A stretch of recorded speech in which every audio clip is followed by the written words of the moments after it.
Greetings, family.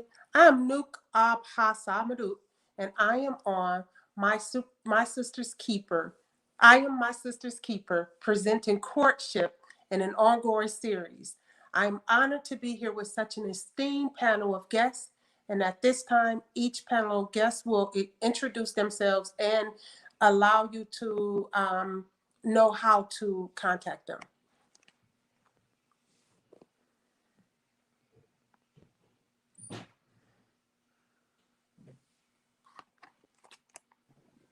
Greetings and salutations. This is Salima. You can reach me on Facebook at Salima Ellis. You can also reach me at Universal Mind School of Evolution, which is also on Facebook. And you can also reach me at Pattern Masters, which is a private Facebook page for patternists like myself and those who want to ascend. Peace and love. Today,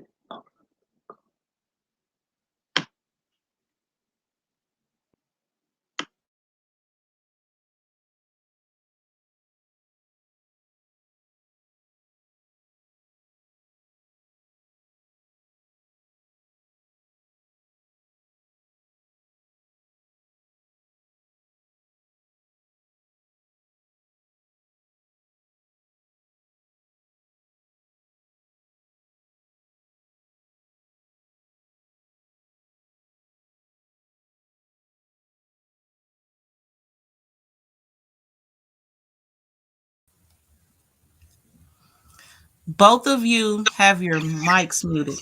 Nuke, we need yes, you to. Celine was trying to tell you, but her mic was muted. Peaceful, right. respectful greetings, everyone. I'm back studio managing.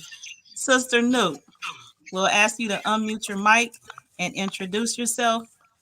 Gratitude. Peace, family. I'm Nuk Ab Hasamadou, and I can be reached on Facebook under my name, Nuk Ab Hasamadou, and also our page is Life Force Energy Metaphysical, and on Instagram at Life, which is LFE Metaphysical. Thank you.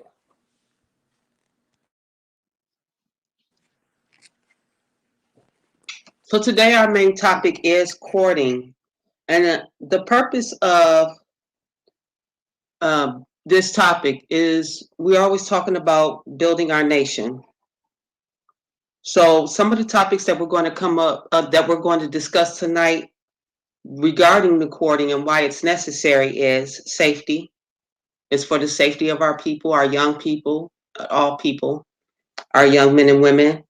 Etiquette. Often when we're interacting with each other, we don't have good etiquette.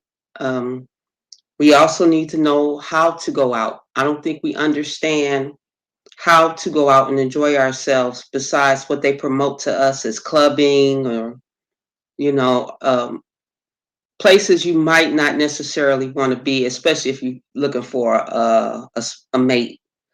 The safe spaces and practices. All of these are important so that we can give ourselves and our young people a guideline of how to interact with each other and how to find a mate and how to be a mate. Because we often say this is what we want in a mate, but we don't know those things. So why did we choose this topic? It is chosen because it is a vital component in the journey of building constructs beneficial to our nations, outside of foreign and alien indoctrination, intrusion, and forced assimilation. So we don't. This is created by us for us because we don't want other people's telling us how to have relationships with one another. This process can be used to court future business opportunities, knights, sigils, even community members.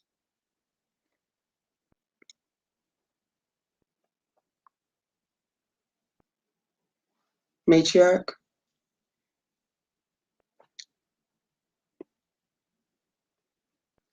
So one of our first topics that we're going to discuss is etiquette. Oh, what is the definition? That's right. We need a definition for courting. So right here in my Merriam-Webster's dictionary, Collegiate Dictionary, it says to engage in social activities um, leading to engagement and marriage. So courting is the act of having these social engagements, which includes a date, that lead to engagement and marriage. So the purpose of this platform is so that we can have these step by steps and get better at it. So, Matriarch Nuke, would you like to speak on safety?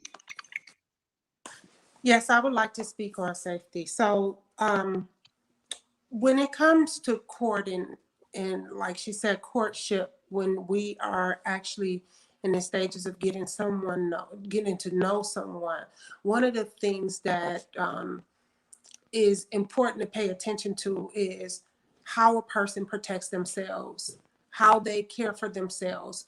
And seeing how they protect and care for themselves, you'll learn their disciplines when it comes to how they care and protect for the people, protect the people around them.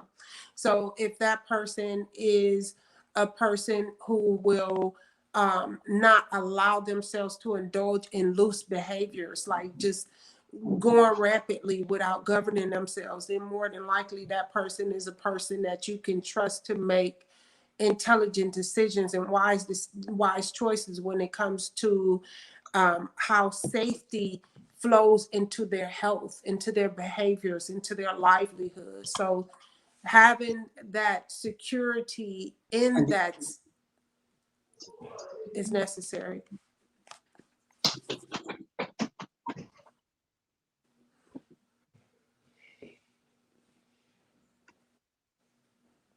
Thank you, Matriarch.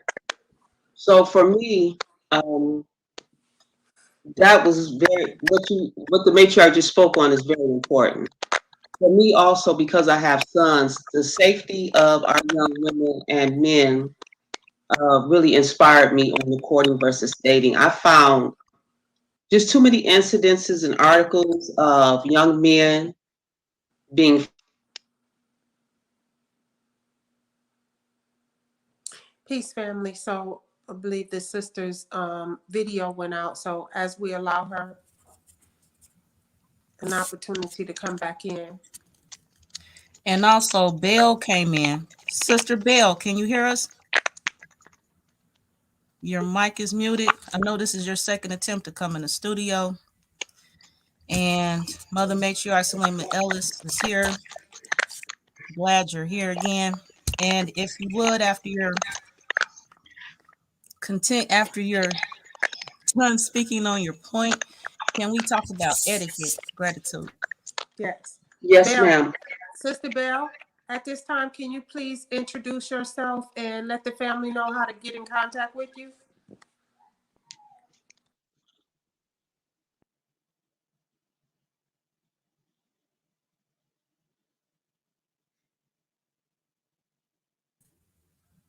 I Selima, think if that, you would.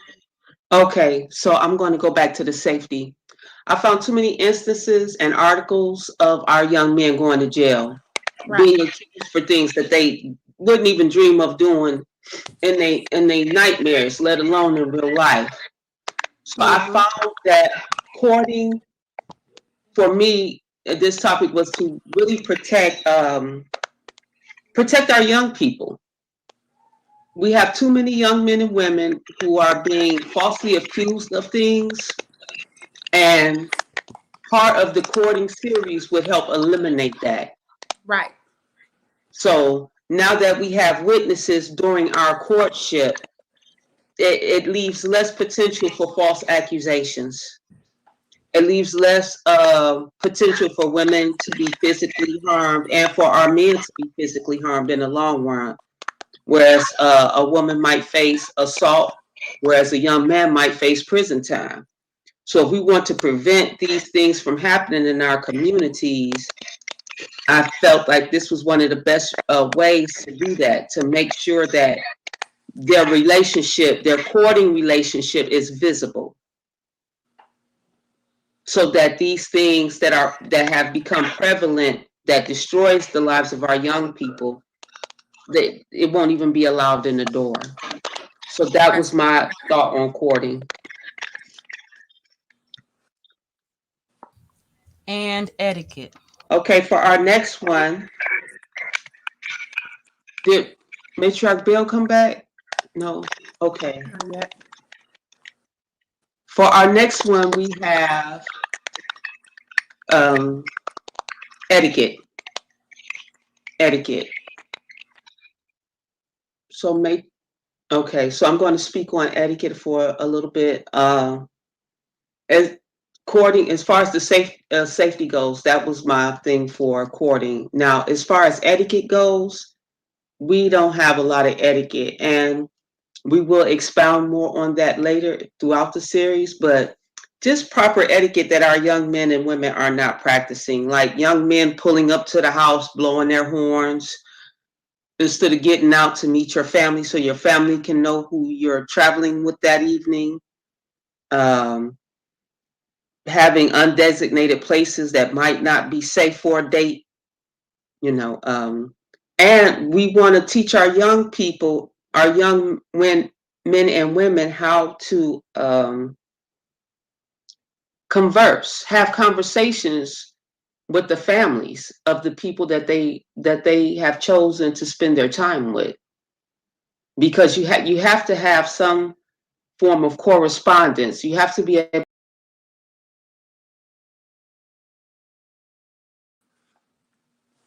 With that being said, I'm going to come in and speak on etiquette.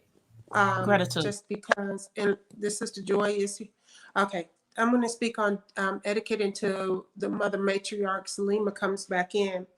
One of the things for etiquette for me is teaching our children and our families more about how to get back to traditional morals and values when it comes to introducing a new person into the family. Oftentimes in relationships, the people who are dating never take into consideration that the new person that is coming into the courtship will, in some kind of way, if the relationship gets more serious, interact with the family. So instead of this new age thought of believing that um, my business is my business, you should be able to run around with who you want to run around with. Should go back to the traditional ways of the head of the household knowing this person, introducing them, and having that person speak to the father or the uncle, the brother, whoever it is, and letting the mother and letting them know what type of family they come from, and introducing themselves and giving a short snippet to speak on, okay, this is who I am, this is what I do, this is why I'm here. One of the questions that I was asked from my cousin is, when I told him I was going on a date, he said, cousin, why does this guy deserve a date from you? And so one of the things that we have to get back to knowing is that everybody does not deserve your time, and everybody does not deserve to be introduced to the family. So if this is not a person that you're willing to introduce to the family, then this is not someone that you should be secretly rolling around with. That proper etiquette of introducing a person to the family is so that we can make sure that, going back to the first topic, your safety is secured.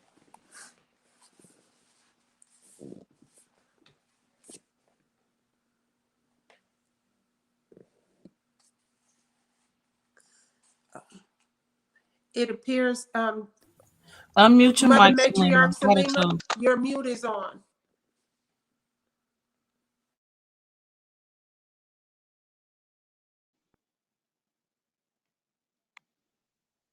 Can you hear me? Okay.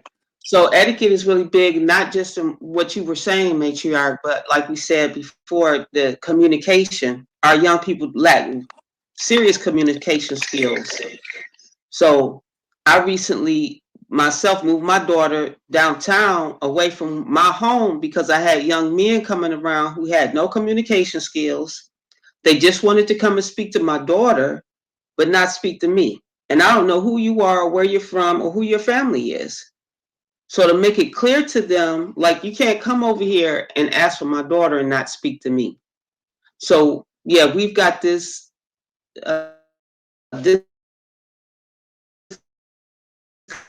disconnect people because they truly believe it's my life, I can do whatever, but no, because Because it's not just your life. Everyone around you is affected by the choices that you make.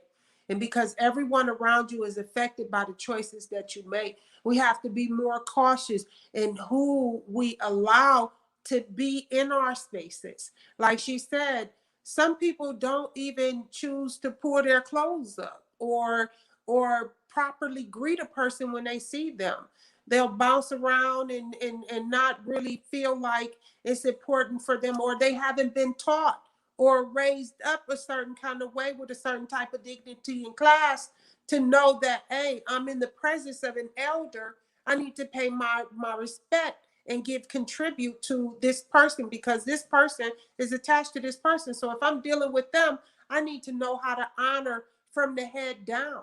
And sometimes now we find that the women as well as the men are coming around the family and feel like it's not important to develop a good relationship and have clear, precise communication with the other people in the family. No, greet my family with love and sincerity. And as you continue to learn how to spot people who know how to interact properly, carry themselves properly, and this is one thing that I really want to say before we move to the next topic is if that person, if it's important for them to be neat, if it's important for them to be around positive people, if it's important for them to be in healthy spaces and places, then that's what that person is going to choose for you. So they're not going to just choose any kind of riffraff. They want someone around that honors themselves. So you want someone or who's going to honor you as well. So it looks okay. Here's the sister note. Gratitude. Now, Gratitude, next we sis. will be speaking on what are we speaking on next? Oh, safety and outings. Sounds like y'all touched briefly on outings. Did you want to speak about that more? And Salima's We switching devices, so she'll be here again shortly. we did address safety. Mm-hmm. We can address outings. Yes. Um, okay. For outings, and I'll just go into this to the mother matriarch comes back.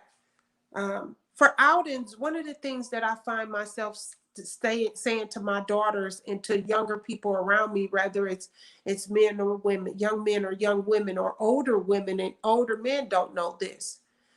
There's a proper etiquette again when it comes to the type of places that you go and the time that you go to those places when you're first meeting someone, going to somewhere like a farmer's market, going to somewhere where a sporting event, somewhere during the day when it's daylight and there are many people around, and having that standard that you're not to be in close knit places where you have to be feel like this person is trying to push up on you, or you're kissing on the first date. Being able to interact and see how this person strategizes is, you learn a lot from going to like a ballpark or a batting range, or just going to different places, outings that are active. Just seeing if this person is positive, are they open to new things, but doing it during times where, okay, do they lay around all day, or are they the type of person that can be up at noon and out and your date is over at 3? He said, but that's important, is knowing that the first date does it, that's a misconception. The first date should be at 8 o'clock and you should be having dinner and drinks. No, dinner and drinks lead to other things. We should be in a place where we can have a conversation, a park, where active things are going on, or we can learn how to exchange energy productively.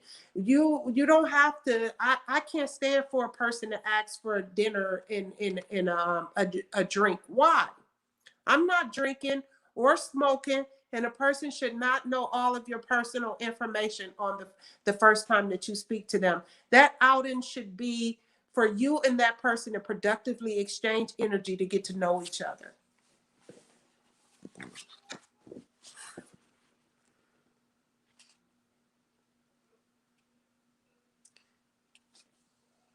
It seems like the mother matriarch is okay. Yep, seems like she's having some technical issues. So, next on the list we have safety and safe places and safe practices. Would you like to speak on one or both of those subtopics? We discussed safety and briefly safe places, and the third one I missed that one. My apologies. But getting into, I'll go back to safe places, right? If you're a person who is into nature, Safe places okay, and go safe ahead, sister. practices. Safe practices. Okay, good. Safe practices. Safe practices are you governing yourself.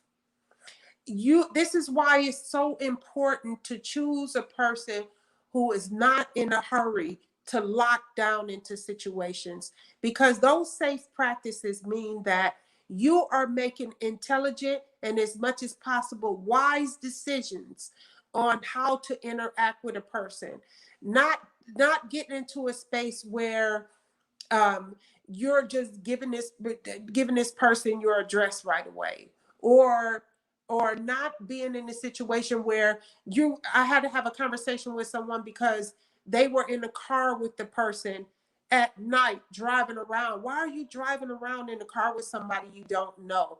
That's not a safe practice. Okay.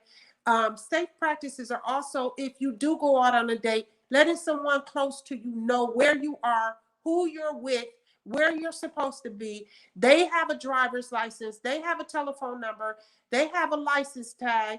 Be comfortable and confident in saying, hey, telling your sister or telling your brother or telling your family, hey, I'm going out with this person. This is their full name. Here is a copy of their driver's license. This is their tag number, and this is their phone number where they can be reached. Letting your family know who they are. They should know a bit about them by this time, but letting them know who they are and how they can get in contact with them is a very safe practice to have, because people don't know often that if everybody from the outside in face value appears to be a good person, unless you read energy. But are they truly a good person is the question. If you don't know that, protect yourself, protect them even, and make sure that you exchange information with each other's family so they know how to reach you. And that's one of my um, safe practices. And Mother Matriarch, are you okay now?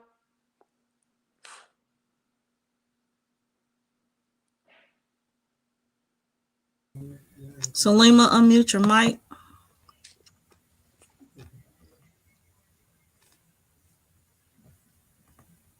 There you go.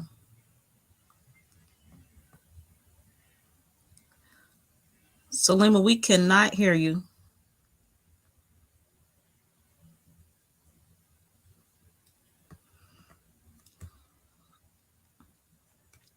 Okay. When Salima returns, she will give her viewpoints on safety that we have covered. Next, we are going into what are we bringing to the relationship? So health, concerning health, what are we bringing to the relationship?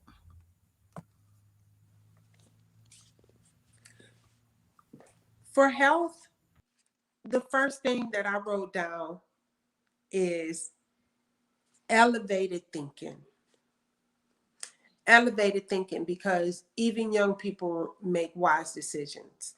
And elevated thinking as far as health, you're able to see how a person is striving, why a person is striving. Are you a person who deems it important to keep your temple clean?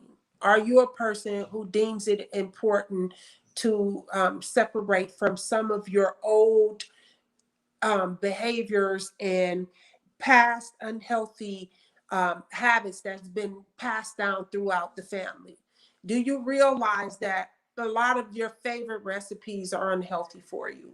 Do you realize that a lot of your the behaviors that you've seen carried out in the family, do you see how those are unhealthy?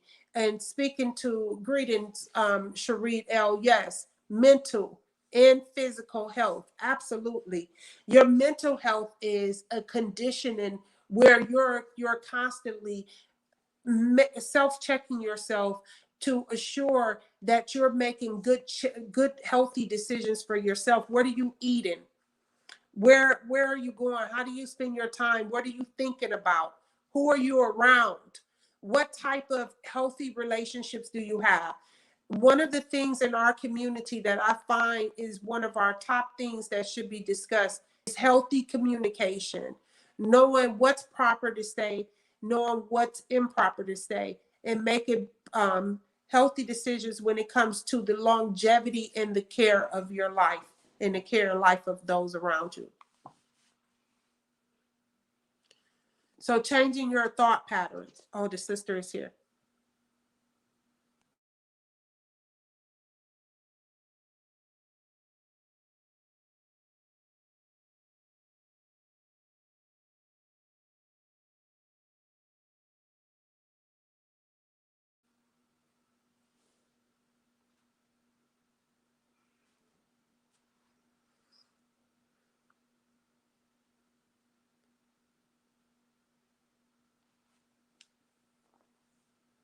Okay. So changing your thought patterns is one of those things.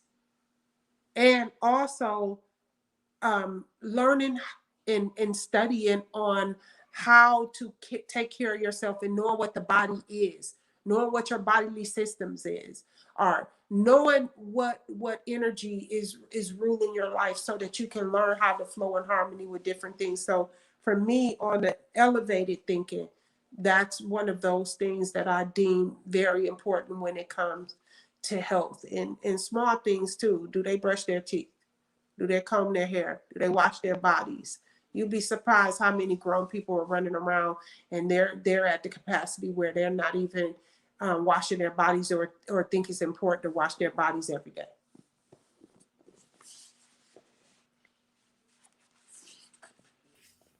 Gratitude, Nuke. Let's speak on mental and physical health. Okay. When it comes to mental and physical health, one of the things that is good for physical health is when mentally you're aware. When you're mentally conditioning yourself, feeding yourself light, eating the things, that fruits and vegetables that are actually going to keep your thoughts healthy, and moving in spaces where the vibration is more elevated so you're not going to these dark spaces. One of the things that we've heard for so many years, and this is where I'm going to go somewhere with this. One of the things that we've heard for so many years, birds of a feather flock together. If another example used to be, if you hang around with 9 broke people, you will be the 10th. Being able to be around people who are investing in their thoughts and being able to push themselves to be more assertive and more productive in their daily lives, making healthy decisions that are going to impact them in the future, but living for today to do it so that they're not stressing themselves out. Moving away from unhealthy relationships also is one of the best things that keeps the mind healthy. Mantras, speaking your daily affirmations, and also just being able to study yourself so that you love yourself on a higher and deeper level than this surface, but taking care of yourself so that you're physical. One of the Okay, Sister Bell, at this time, please introduce yourself and let the family know how to reach you. Greetings, you look lovely. And thank you, Yes, everyone. Sorry I'm lovely. late.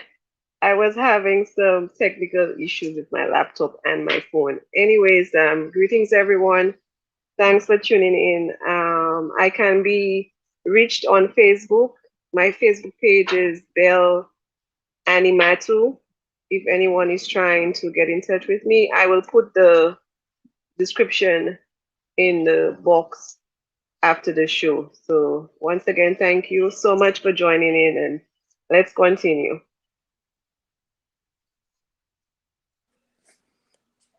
Um, so one of the things that we've spoken about, sister, is going into courting. We've spoken about etiquette.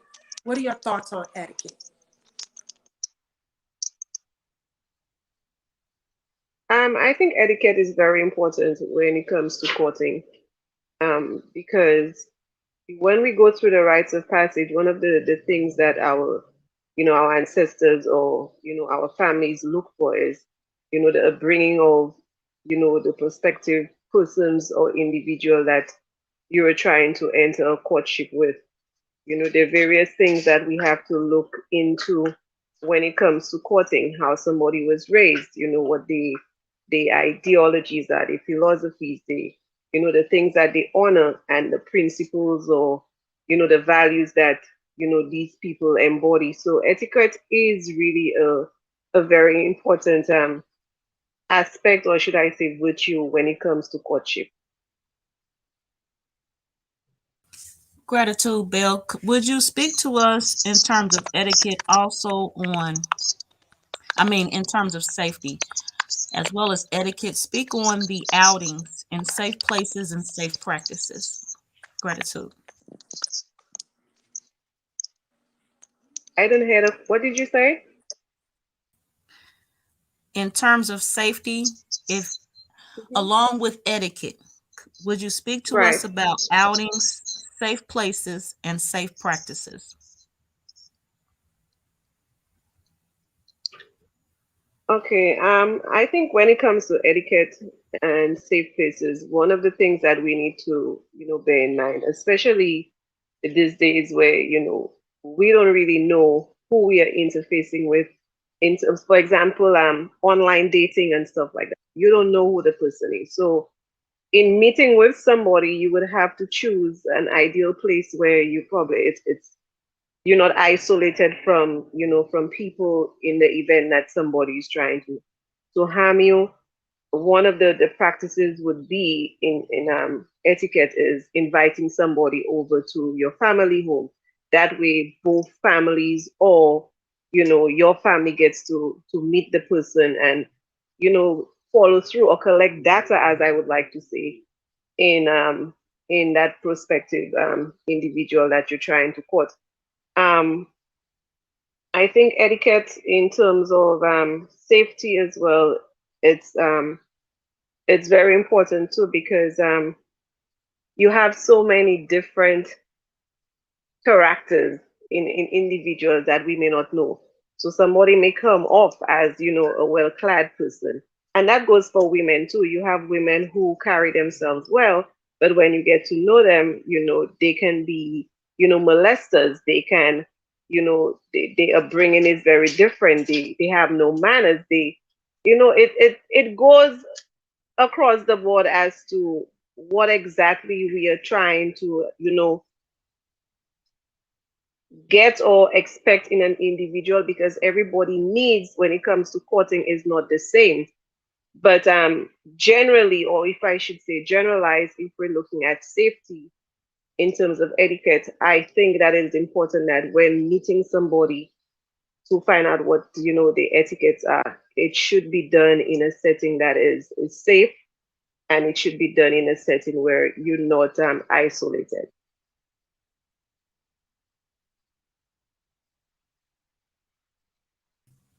Gratitude. Now, Sister Bell, before you came in, Sister Nuke was speaking on what are we bringing to the relationship. She addressed health, physical, and mental.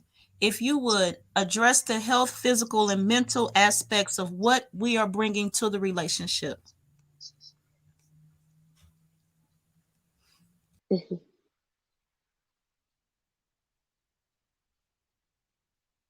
Um,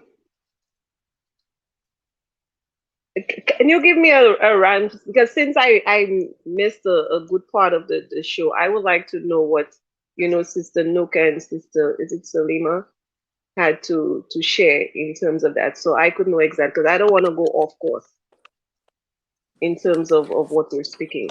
I would like to share something that can be, well marinated in what was shared.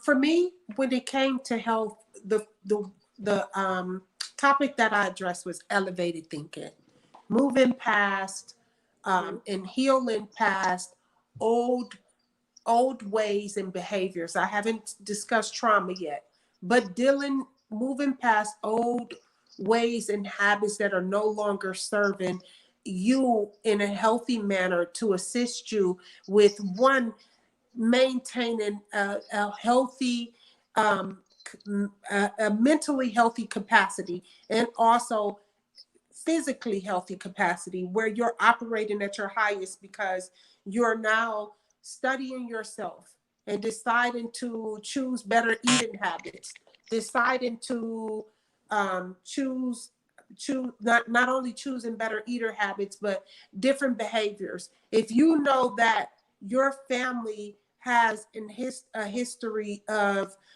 carrying on certain diseases, you need to choose better habits. When it comes to mentally, keeping your environment peaceful, being able to feed yourself love and life, studying yourself to assure that when you are living your life, you're investing quality and investing just greatness into yourself to move past that, and just having proper planning when it comes to how you care for yourself and those around you is some of the things that I find that people do better with when it comes to mental and physical health.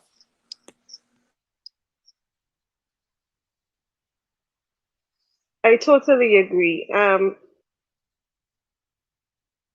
In terms of health, I think mental health is one of the biggest um, issues that we have, to highlight amongst, our people.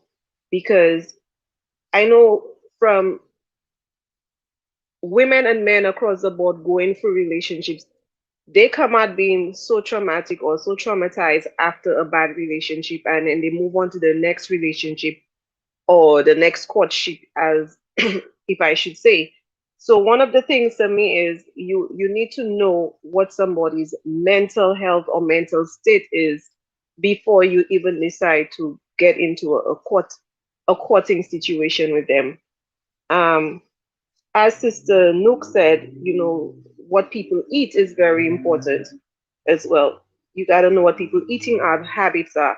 You got to know again, and what, as I said earlier, one of the things that we need to focus on when courting is, what people value or what people uphold, what people's principles are. Because holistically, if you know all of those things, it's going to give you the data that you need to move forward. You're going to know health wise, you know, mentally, emotionally, spiritually, where somebody stands. And you could make a sound decision as to if this is the type of person that I want to end or be in a courtship with. So, for me, one of the key components of courting or courtship is mental state, because you have a lot of Looney Tunes out there, and you have a lot of people who have not even addressed, one issue from a prior relationship or prior courtship, and they end up in the next. So you bring in the residue of a bad relationship into a new situation, and this is how you get, the infestation of, all the craziness or the madness that we see happening around around the world, or throughout relationships or courtships with different individuals.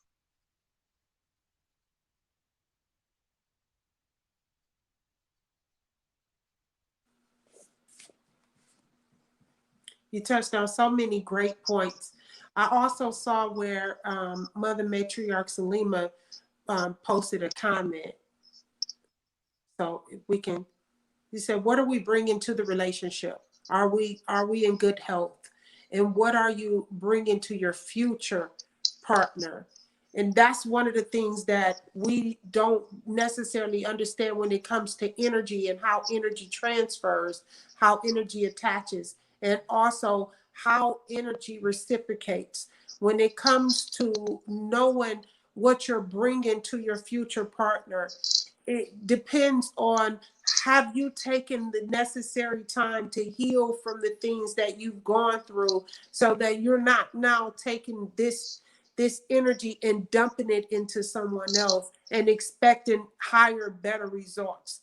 So for me, when it comes to that, I'm very passionate about clearing space, clearing the space of the things that you've gone through, so that you're able to have a clean board for your new partner, so that you're not comparing them to old experiences, or bringing old experiences to the table, thinking and believing that everybody you meet is going to be the same.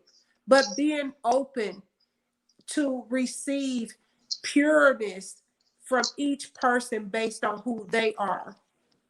And we need to be honest about our baggage. Absolutely, sis.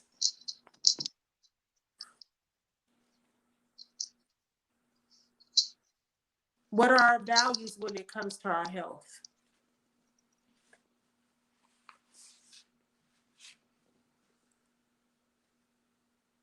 Is that question for me?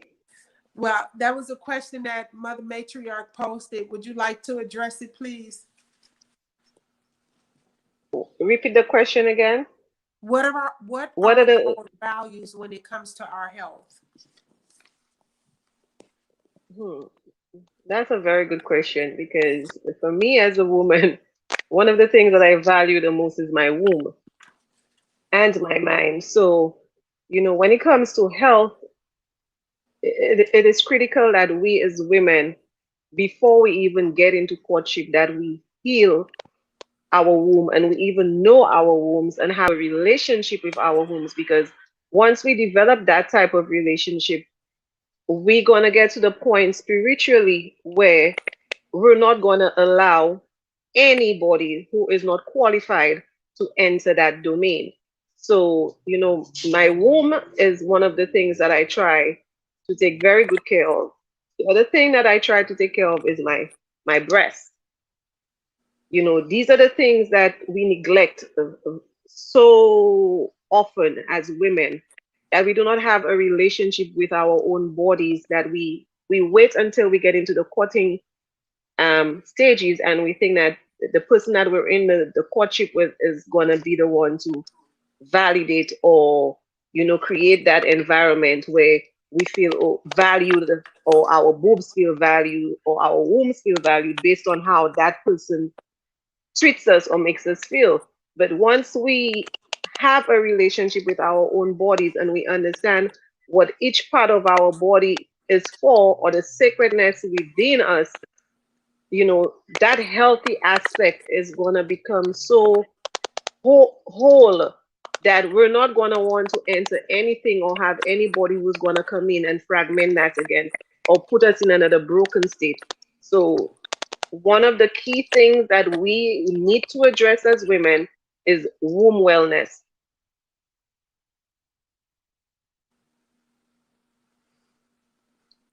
Yes. Oh, yes. You touched on a dynamic point that was very, such a profound measure.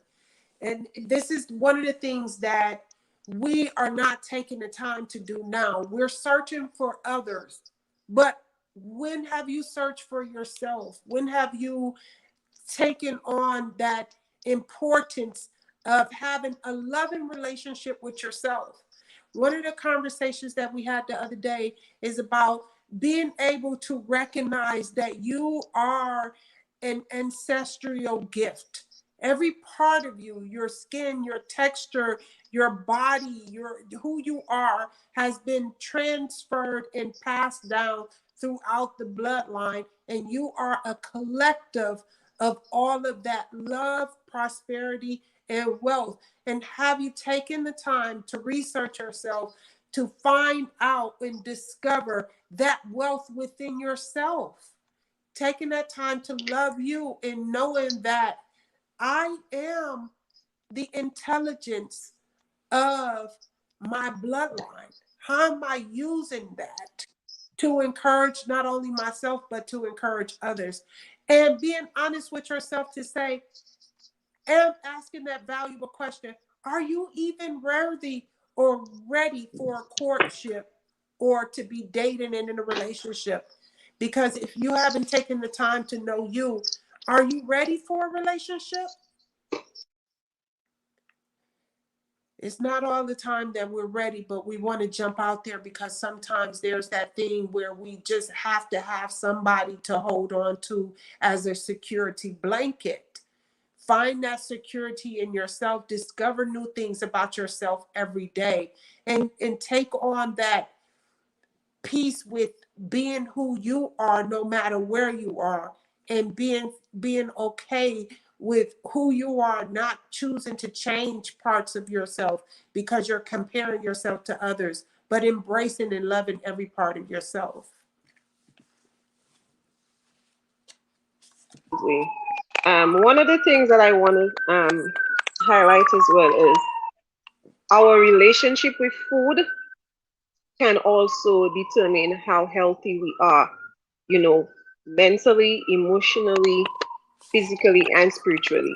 You know, we cannot neglect that relationship because, not only do we are supposed to have a relationship with self, we're supposed to have a relationship with what we eat and how we breathe, and how we interact with nature. So in terms of the health aspect of it, food is something that we need to speak upon because you are what you eat.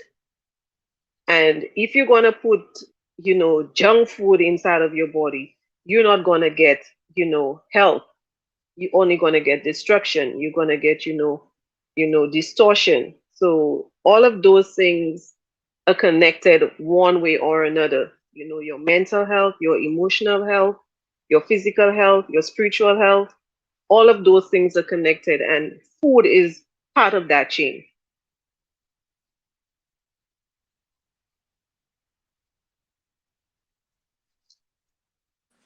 The question that Sister Joy posted is, what does courtship mean to each of you? And so, um, for me, I'll say that courtship means that I've taken the time to know me, and now I have arrived at a point where I feel like I'm in a space where I desire to know someone in a space where I desire to share myself with them, to get to know them, and them share themselves with me and get to know me. It doesn't mean that, to me, courtship doesn't mean that I'm dating, and courtship doesn't mean that I'm in a serious one-on-one committed relationship with someone. Courtship only means that I am now courting this person to get to know who they are, or these people, because courtship is not a thing where I see that you can only get to know one person. When courting, you can be fact finding. You can have things that you are attracting on a higher level, and you're trying to get to know other people, to discover if this is something that these people have worked on and have advanced to. Courtship is just getting to know someone to me.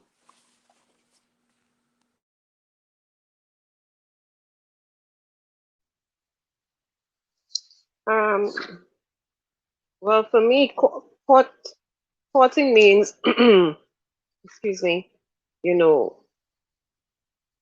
two individuals getting to know each other with the intention of longevity and, marriage.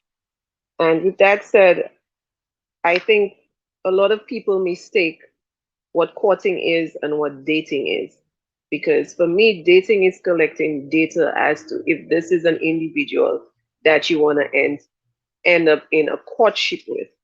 Courtship is the process you've already gone through, you know, acquiring all your data, your information on the person, and you know that based on that information, you are ready to go into the next phase, which is a relationship, a partnership, a marriage. You know, in courtship, that's where you take it to the other level. A lot of people do things in reverse. They believe that, they act on their sexual impulses during dating and they have sex and the whole hurrah and everything is exploited during the dating process. Whereas the sexual impulses should be addressed in the courting aspect of it.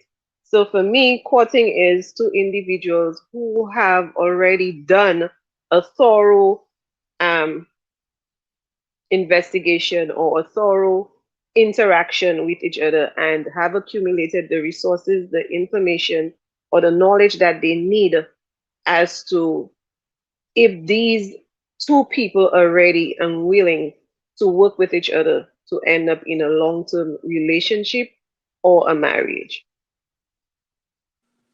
Thank you for clarifying that because you just gave me a different view on that. I like that. And when you say dating, DAT, equivalent, is the equivalent of collecting data. You're right. I do believe that collecting data should come before one-on-one getting to know a person.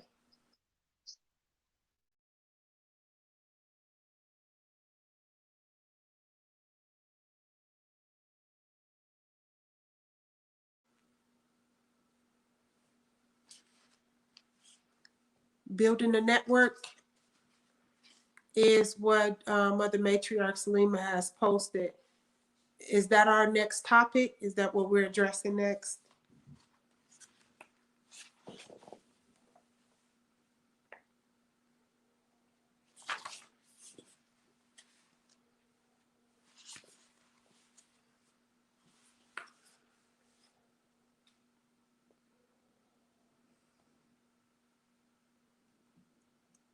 Have we used courting? Actually,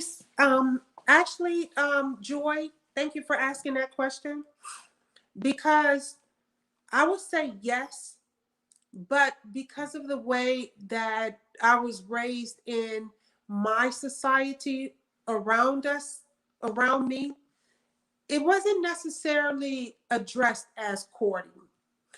It wasn't, it is the same with dating. I had such huge questions when it came to courting and dating and wanting to know the difference between the two because we do it, but do we know what we're doing? And do we know that there's an effective process to secure a position in a relationship by using these methods? I believe that it's in my perspective, it's a lost art that we have to reintroduce to our families again so that we are securing and moving in an advancement with quality individuals. I'm thinking so fast. I feel like now we've moved to a place where people are just jumping into things, but there's no organized way to do it. We have to get back to an organized way of being able to introduce new people into our space and into our family space. And I think that courting and dating, or dating and then courting, is a good way to learn how to do that. So I'm interested in learning more.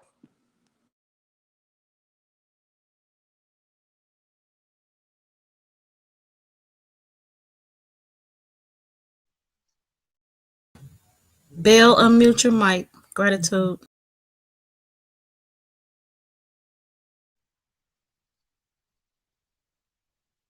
What was the question?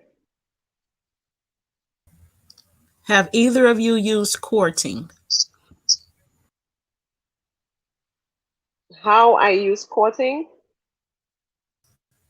Yes. Have you used it before? How I used it before. Have you or would you consider it? Courting. Sister Joy, you're trying to put me on the spot. Just a little bit. um, yes, I have. Most definitely have tried courting. I'm the type of individual who likes to do my investigation, who likes to take my time. And I think that has worked for me, and it has also worked against me because, you know, in the past, with our, as Sister Nook was saying, you know, they, courtship or courting nowadays in our time and courting back then, we're taught about it totally differently. So most men nowadays want to just meet a woman and they don't want to take the time to know you. And for them, it's all about, the sexual impulses. We grew up not even having the right knowledge as to what a relationship or a courting or courtship is. We have no knowledge. Nobody teaches us what dating is. So me now being more spiritually fortified, more knowledgeable, who, have more wisdom as to what, both of them are, I would definitely use it now if I felt the need to. And you know, because one of the key things that I've learned is we have to go back to self. We've lost our way so much that we have let the world or this world teach us about our own values and principles in a corrupted way. So once we take the time off and we start to learn us all over again and start to remember, all our rites of passage, our universal laws, you know, all of those things are going to tie into how we move as a people, trying and cultivate better individuals, not only within ourselves, but in the world outside of us as well. So yes, I would definitely use it if I had to.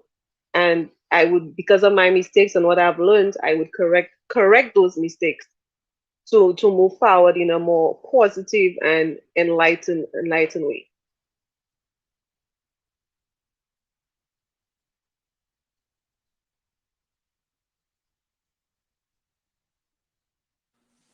I would say my expectation of this courting series is not only to learn, but to also share.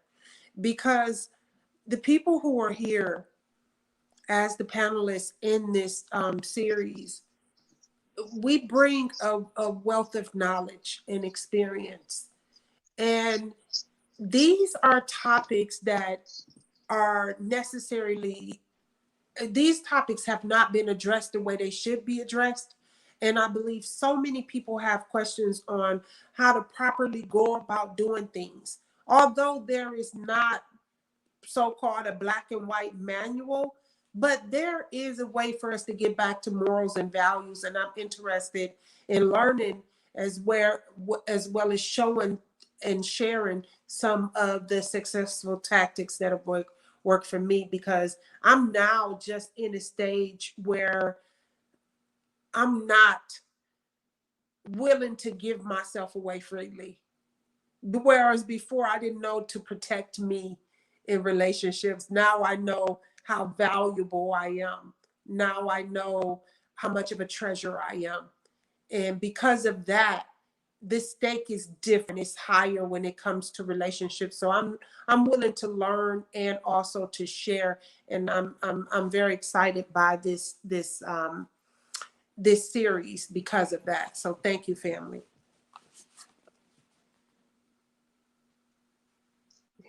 Gratitude. Um, I think one of the things that we need to take away from this series is we as sacred women. So, we need to speak about it in a way that it's called courting a sacred woman as opposed to just courting. Because we need to identify ourselves as that which we are sacred, divine, feminine energy in physical form. So yes, Sister Nook, you correct when you said that yes, the stakes are gonna get higher, or they are higher now because of what we know about ourselves, selves and who we are as women, and also the wisdom that we have come into now as sacred women.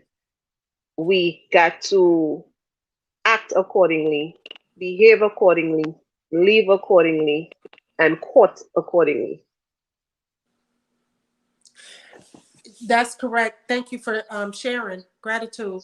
But Charbay's point goes back to what Sister Bell discussed when it comes to collecting data. That point that you're making is a point that has been made often, where people speak about how others show up with a representative.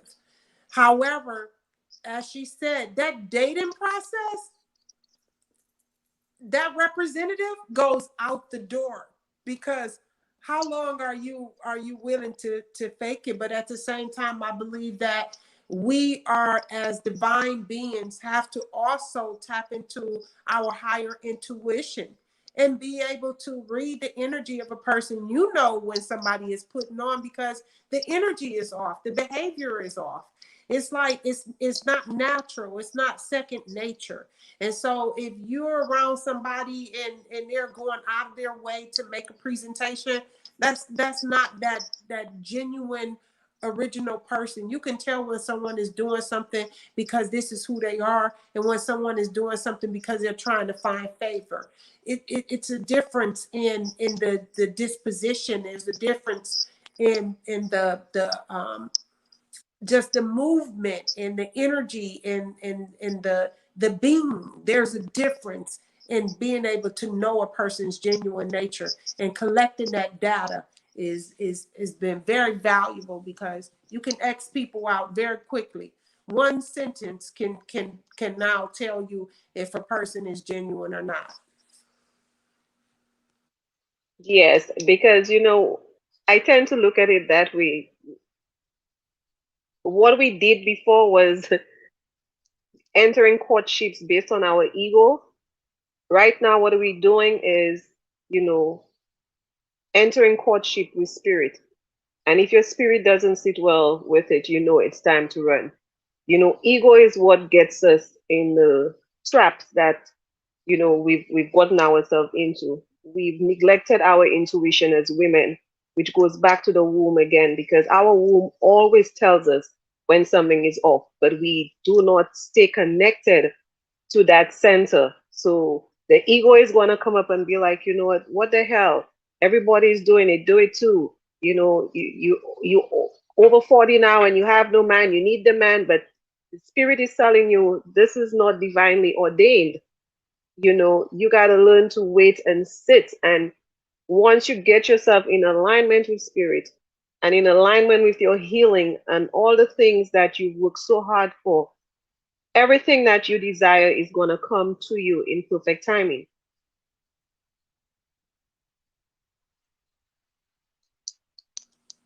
Divine timing and divine order. And this is another thing where studying ourselves, we know what our reflection looks like. There are certain things that you used to pretend about when you didn't have that wisdom, or when you were always concerned about giving an outside show, being a certain type of way for other people to accept you, or other people to believe that you're a good person. But now when you start to move past that, and you know that you're a divine person, so you don't need to necessarily be considered as a good person by anything or anyone else's standards. Now you can tell when someone hasn't arrived at that point. And Mother Salima Ellis' comment is, I expect to grow to be utilized within our communities. I expect to be used as a tool that will heal and unite our people. Ashe. Ashe.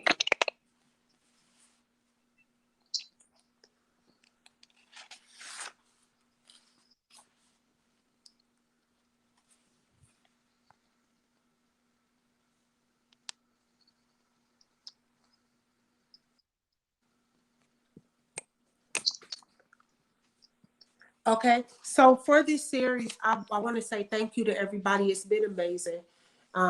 Thank you, Sister Bell. Thank you, Mother Matriarch Salima Ellis. And also thank you, Sister Joy Allen, for being able to open up such a platform that allows our people to grow on yet another level. This is something that is not addressed. And many of us, I know we speak more so because we're women, we speak about men. But I know for a fact that there were many years that I didn't know how to carry myself as a young lady, let alone a woman. And so this actually opens the door for us to familiarize ourselves with some of our bad behaviors, some of our decision making that was not aligned universally to being our higher selves. But now that we continue to strive as master students to study ourselves on every level, this platform allows us to grow yet when it comes to now how we associate ourselves with others and how we communicate and exchange pure love with others, not tangible love, but pure love with others. So I thank you for being a part of this program. I am your sister, Nuk Abha Samaru, with Life Force Energy Metaphysical. You can find me on, like I said, Facebook at Life Force Energy Metaphysical, my personal page on Facebook, or on Instagram at Life, which is LFE Metaphysical. Thank you.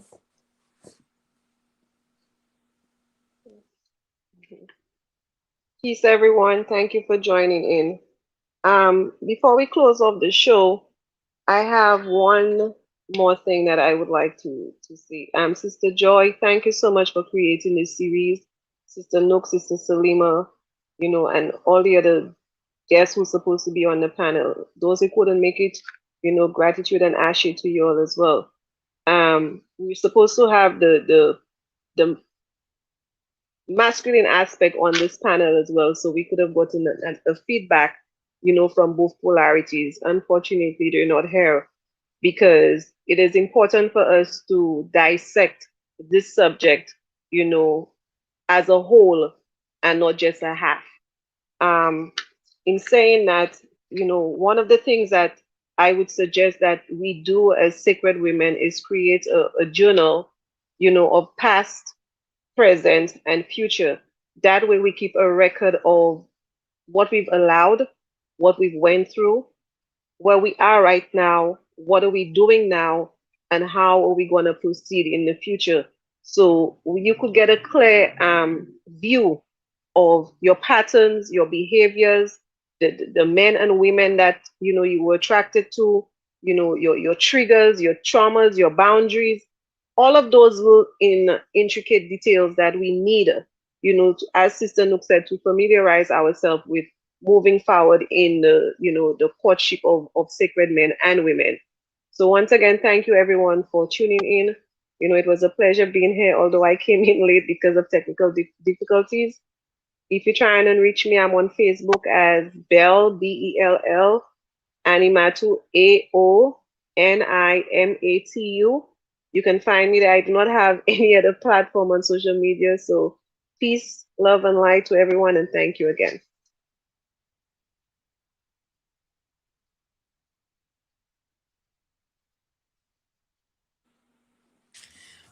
Peaceful, respective greetings, everyone. We are going into part 2, the extended of courtship, attracting commitment. See what wrong with you came in the neck of time. Yes. Hete pool, Siba, Hete pool. Come on with that masculine energy. We talked you up, huh? Come on, we've been waiting on this other part, right, that you will be expressing, and you will be sharing with us the results of the candidates that would like to court Joy Allen. Don't shake your hair out up in here. Put it up now. Put it up. Let's go. Peace, everyone. Peace, peace, peace. Peace, Yeah, I just made it back. Whew, it was fun. Today was fun. Today was very exciting, and got to meet a lot of new people. Got to see a lot of different things today where I was at. Sorry about being late. That's definitely my on my part, but everything worked fine. The weather's back to nasty and wet, but let's get started. So we're who we're gonna start with candidate number one. But Keep it before, private, mommy. Keep it private. yeah, I got you, I got you. Okay. But before anything, Anouk Ramatep Kweb, I'm Ramatep Kweb. You can find me on Facebook as Ramatef Kweb. You can find me on Instagram as Ramatef_Kweb. I'm a practitioner of divination practices. If you are um, excited about what we're about to talk about, this is something that this is very needed at times. So to begin, um, good thing, bad thing, right? Two good things, two bad things, right? That's what you were asking for too, right, Joy?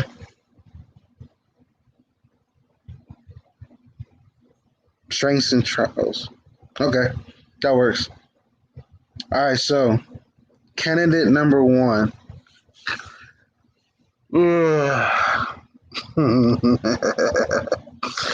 Don't mind me, y'all. I'm over here just cracking up at what I see. So, number one, I can definitely say he's a good talker.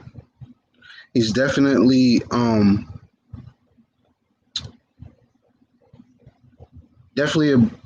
a great communicator on certain aspects of his life. He definitely is a great thinker, but on the bad side, he's very much a procrastinator. Not to say too uh, bad things, like to be honest, but more so the worst thing with this individual is procrastination. So when it comes to the roles of dating or courting, this individual really needs some time and some work for himself, because there's not too much bad things about him besides the procrastination.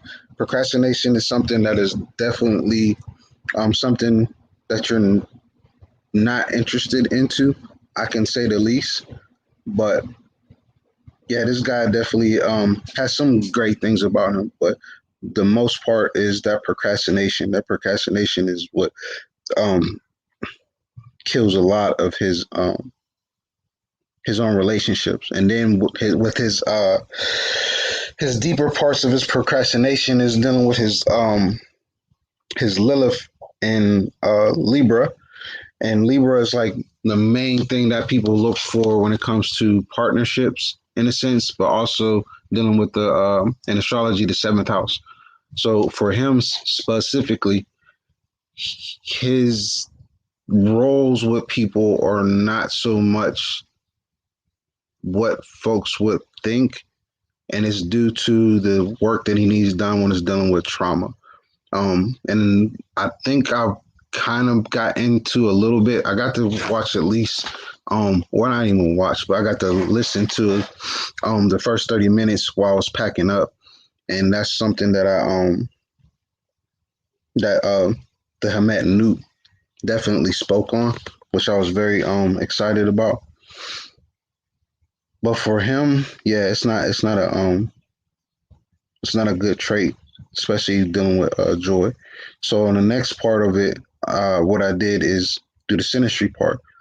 So coming from the good parts of it, um,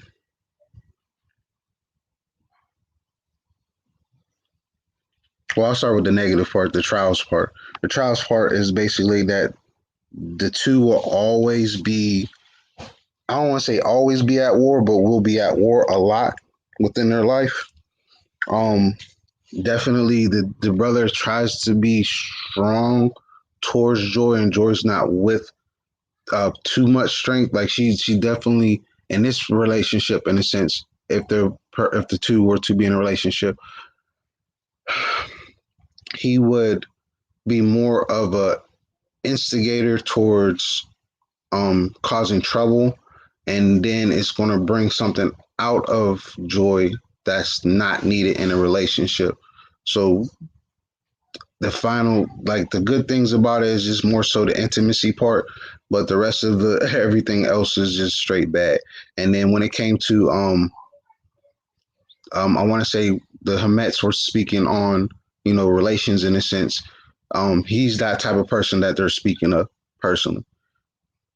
So yeah, that's the most I can give when it comes to candidate one. I don't want to go too far with him because then it sounds like I'm just bashing, and I'm not here to bash. I'm just more so to here to uplift. When it comes to um, I'm only going to do two candidates because I see that most of the Hamets have left. So when it comes to candidate number 3, give me 1 second. Let me pull him up real quick. Candidate number 3. Oh no!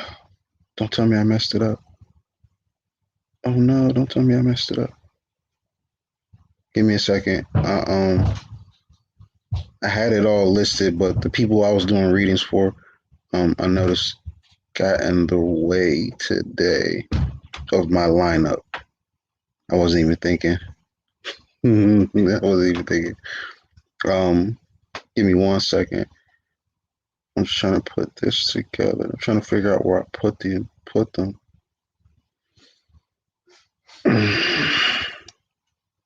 Give me 1 second.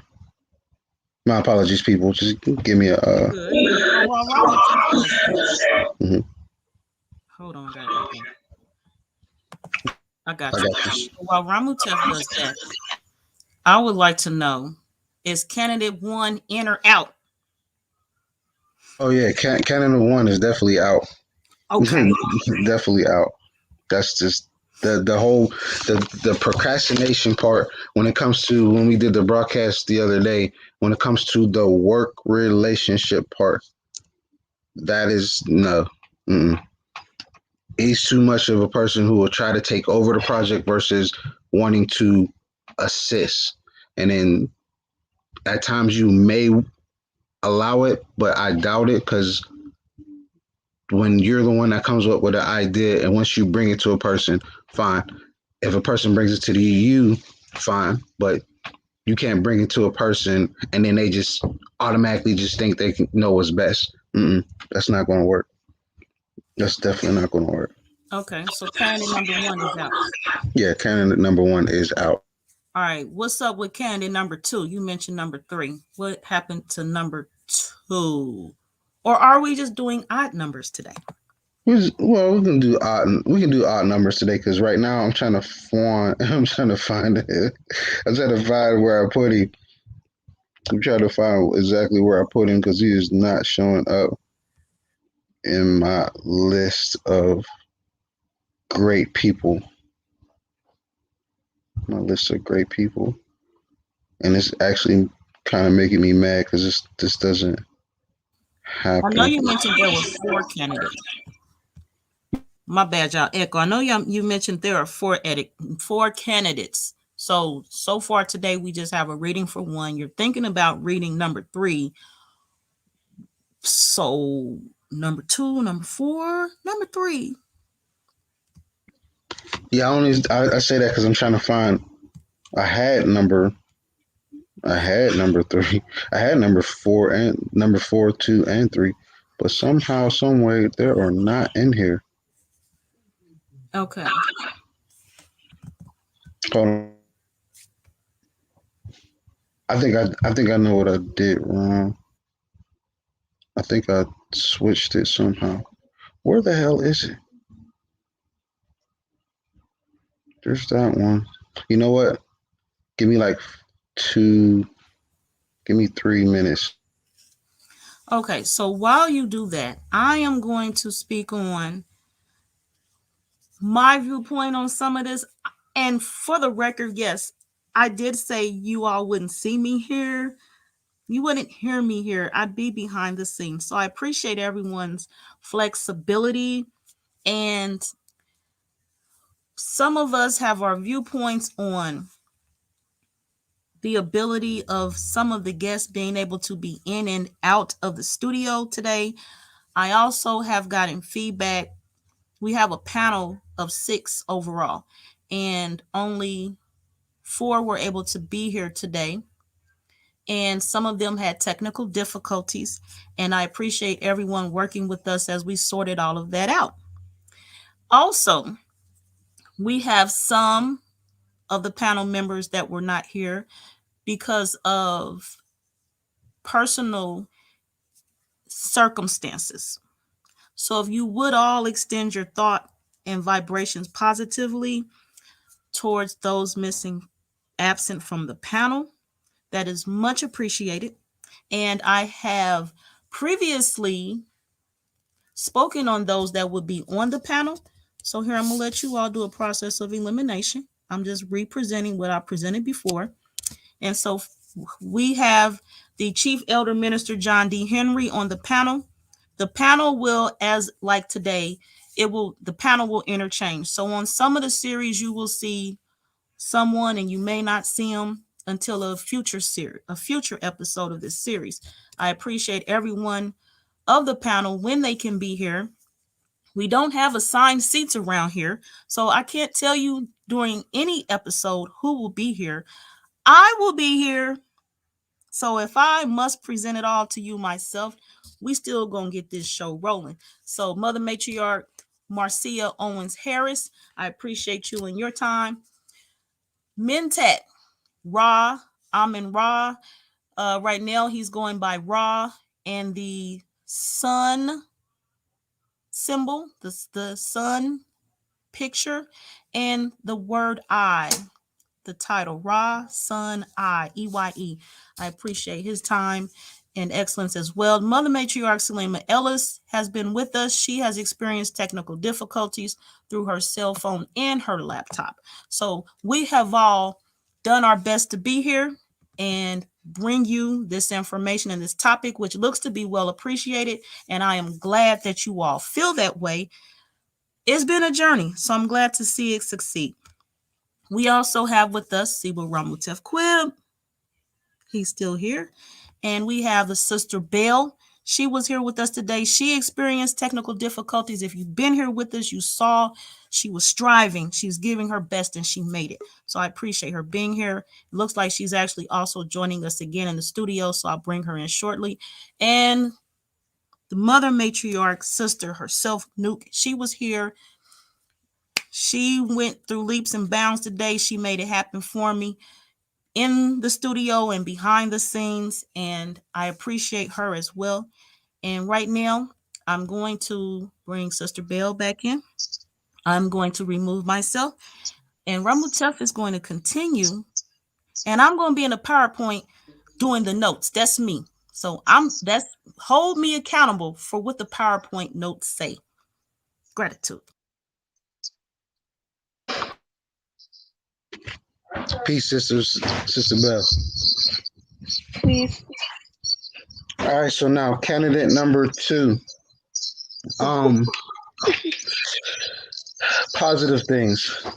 The individual is a very creative person. He is all about creating business. So creativity is his go-to. He's definitely a great charmer, and he definitely has a lot of wisdom, which is very good. When it comes to piquing the intelligence, he definitely has that. Negative side, he is a habitual liar, or he doesn't say the truth until he's cornered. When it comes to the certain other areas, he's definitely a great work partner, which is a plus. However, the certain traumas that he's dealing with he's not aware of his he's not aware that his actions really do affect people. So the many choices that he makes are sometimes good, but he does it for I don't want to say recognition, but in a sense, yes, recognition. He does it for recognition. When it comes to y'all being together, um, one second. Where you at? There you are.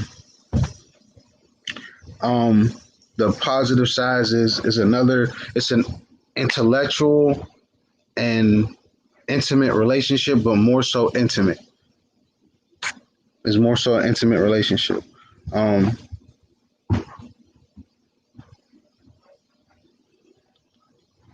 the two of y'all are definitely great at working in business.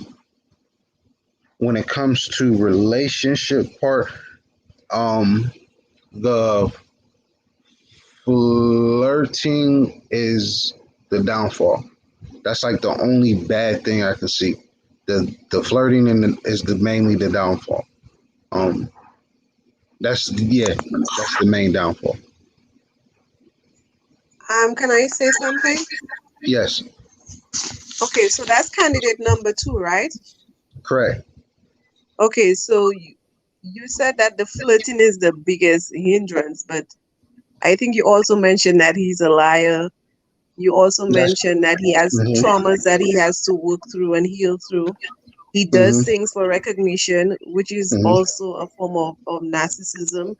So I think this is, it's not just about flirting. There are other issues that, surrounding this individual that needs to be highlighted. And I don't think a sacred woman as Sister Joy should have to deal with a candidate who has all of those red flags. Yeah, I was trying to be nice, but I appreciate you being raw for me. I greatly appreciate it. I was trying to be nice, but I was trying not to say those words, but you definitely did it. I was just trying to be nice. But yeah, there's a lot of because when I read through the whole chart, it Right. is it is a good union. However, if he's not able to get past those things, or if he has got past those things, then it will work out. The only thing is that the arguments is not going to come from joy. That's the part. And then when you said the narcissist part, I was trying not to say that, but I appreciate you saying that because that's basically what it is. Right. And But we all know what that happened. We all know what that's about. the key thing would be with such an individual who has all of those underlying um issues which needs to be dealt with is, would this person, do you see this as an individual who would be willing to work through those things? Because this is a lot of stuff that Yeah. this person has to work through. Hmm. Being a good partner, business partnership does not just cut being in, a sacred courtship, actually. It Hmm. has to be much deeper than that. Hmm. Because it's like all right. So astrology talk. So he has what is called Chiron, Moon, Saturn, all in Pisces in the second house. Second house is dealing with values. Pisces is more so dealing with the representation of solitude, spirituality. Um, the moon is definitely dealing with your emotions, but I always say energy emotion and not, emotions. It's what you put your energy into type thing. And Chiron is represented as they call it the wounded healer. So it's like the point of healing in your life. So when it comes to the work relationship between the two, with them both having a Pisces moon, it will work out because it's more of the gravitation. Because like how the representation of the moon is gravitation, the type of energy that they put into business works very well, very very Right. well, because he has a lot of structure in it, and then plus Right. it's very healing for him. if he is off track from that point of business, oh yeah, then the narcissism, the lying, the flirting, the um constant belittling, the showing that, oh, I'll keep doing, but we're gonna have to talk about this relationship so much that I'm gonna waste so much time talking about the same topic because I'm not realizing that I'm a habitual offender in the same category, but I'm doing it different or with different people. If that makes sense. It does make sense, but my thing is because I'm my sister's keeper, I'm gonna be real. Like this is too much baggage in one individual coming into a courtship. At this point, any candidate that is coming in from what you read or from what you get in the inside astrologically, it has to be somebody who is coming already on a healing journey, who is spiritually fortified, who has already revisited self holistically. Mm-hmm. This is an individual who is fragmented. The consciousness is all over the place and it's not going to work for Joy. I don't care No. how good of a business partner he's going to be. This is just not a good fit. Mm-mm. Definitely not. Definitely not. So going back to what was it? What was it? What did she say? I'm looking for what she posted. Yeah. So for the listening audience, is candidate two in or out?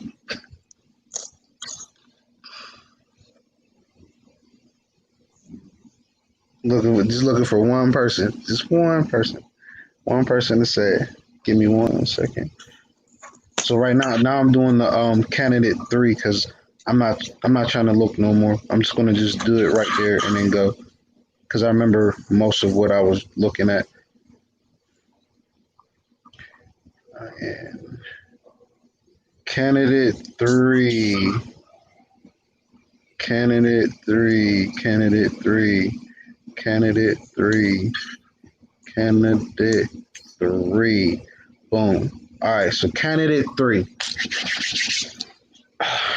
Um,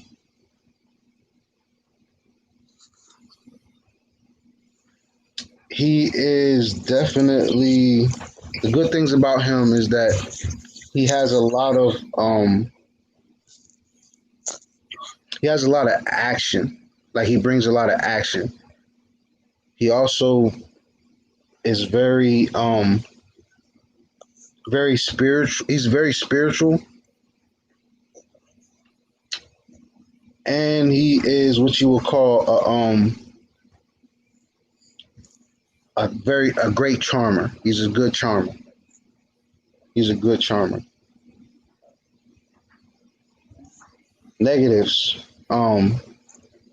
Very wishy washy with his ideals. He's another person who's considered um an unconventional relationship type.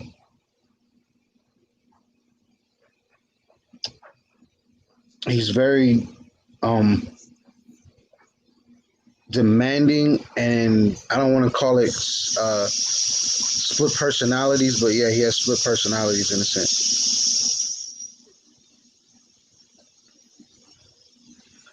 When it comes to the the joining of them two,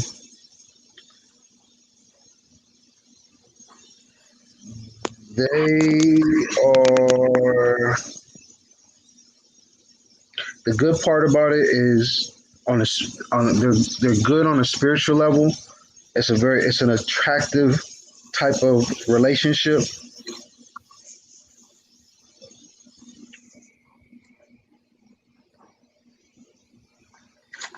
There is the factor where it's like he's the bad part about it is he's looking for stability but not in his own way.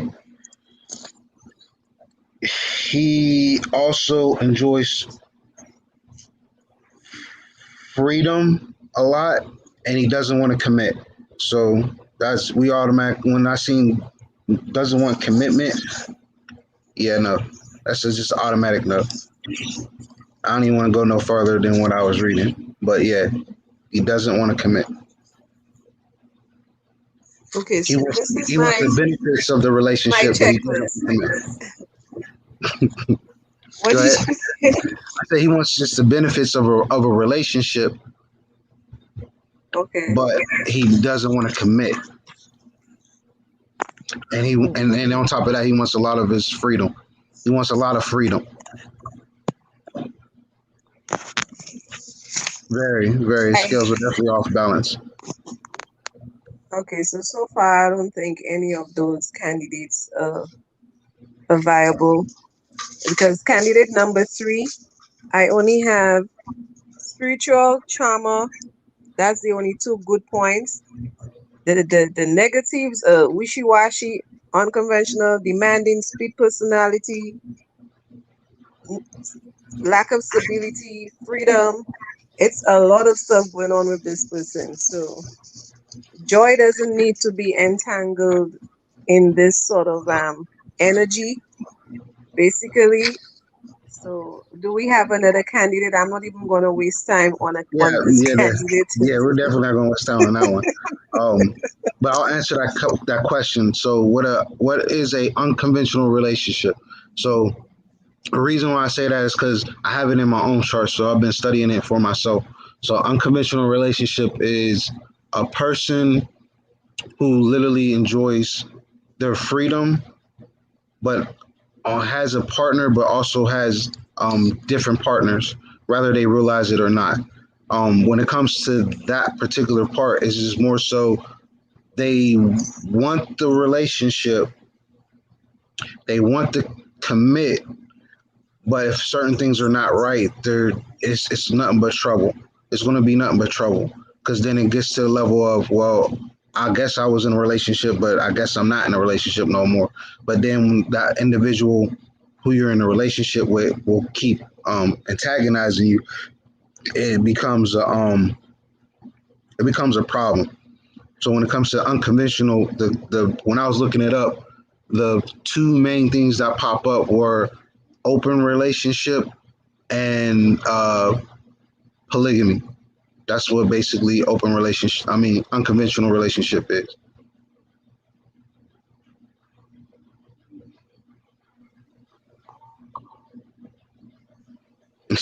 Oh hell no. But yeah, candidate number 4. I'm sorry to say, I was advised not to put him in because of um, how they say wrong information. So when it comes to the 3 candidates that came so far, um, when it comes to number 2, it's just more so if number 2 was able to work on his issues or is working on his issues, he would definitely be a good fit. But the psychological traumas that he has is what I say outweighs all that. It outweighs all of that.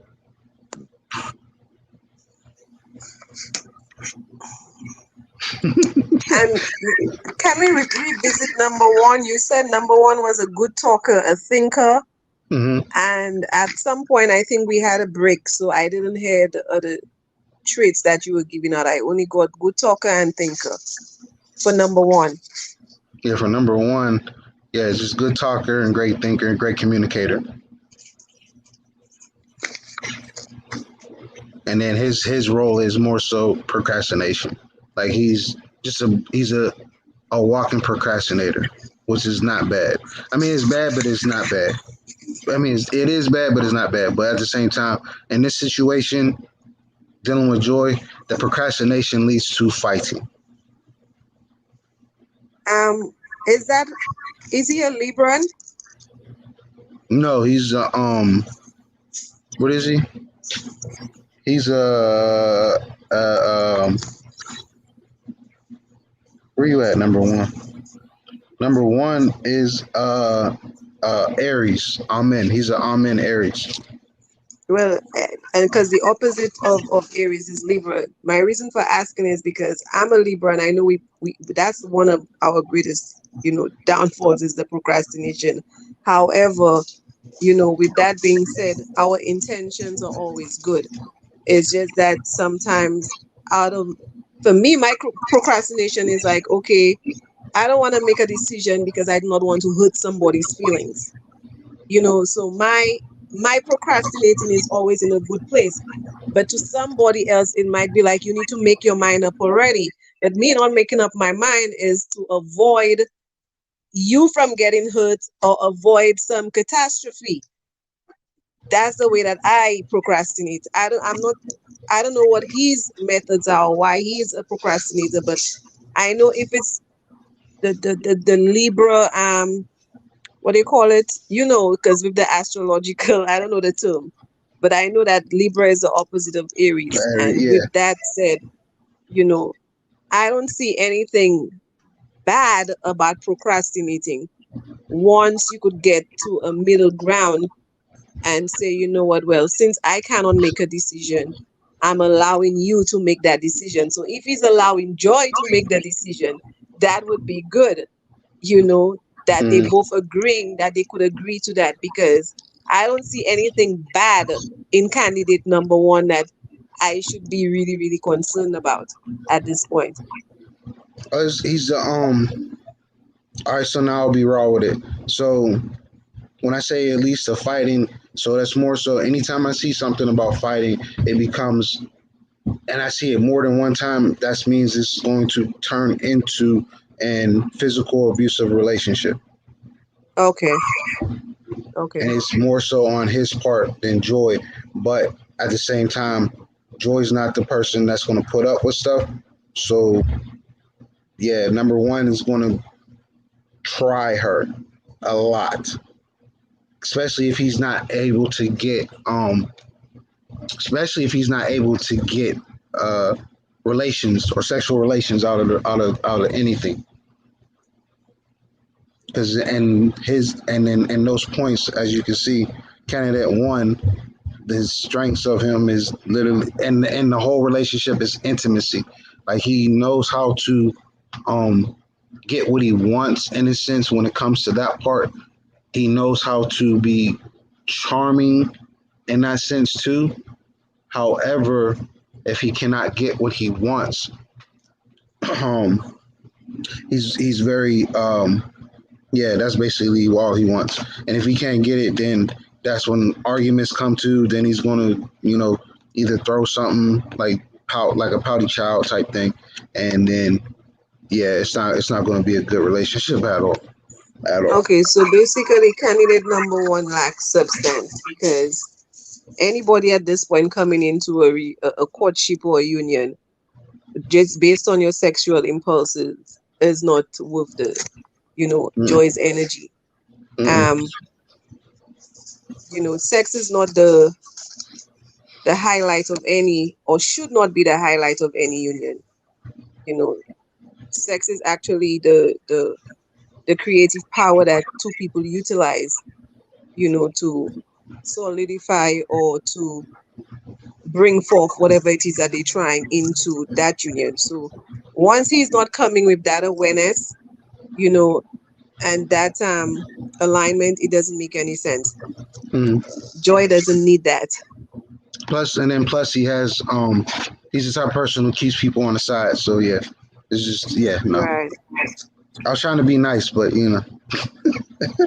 I was trying to be nice. I was trying to be nice, but I'm gonna start being very honest, even more than I'm as honest that I am.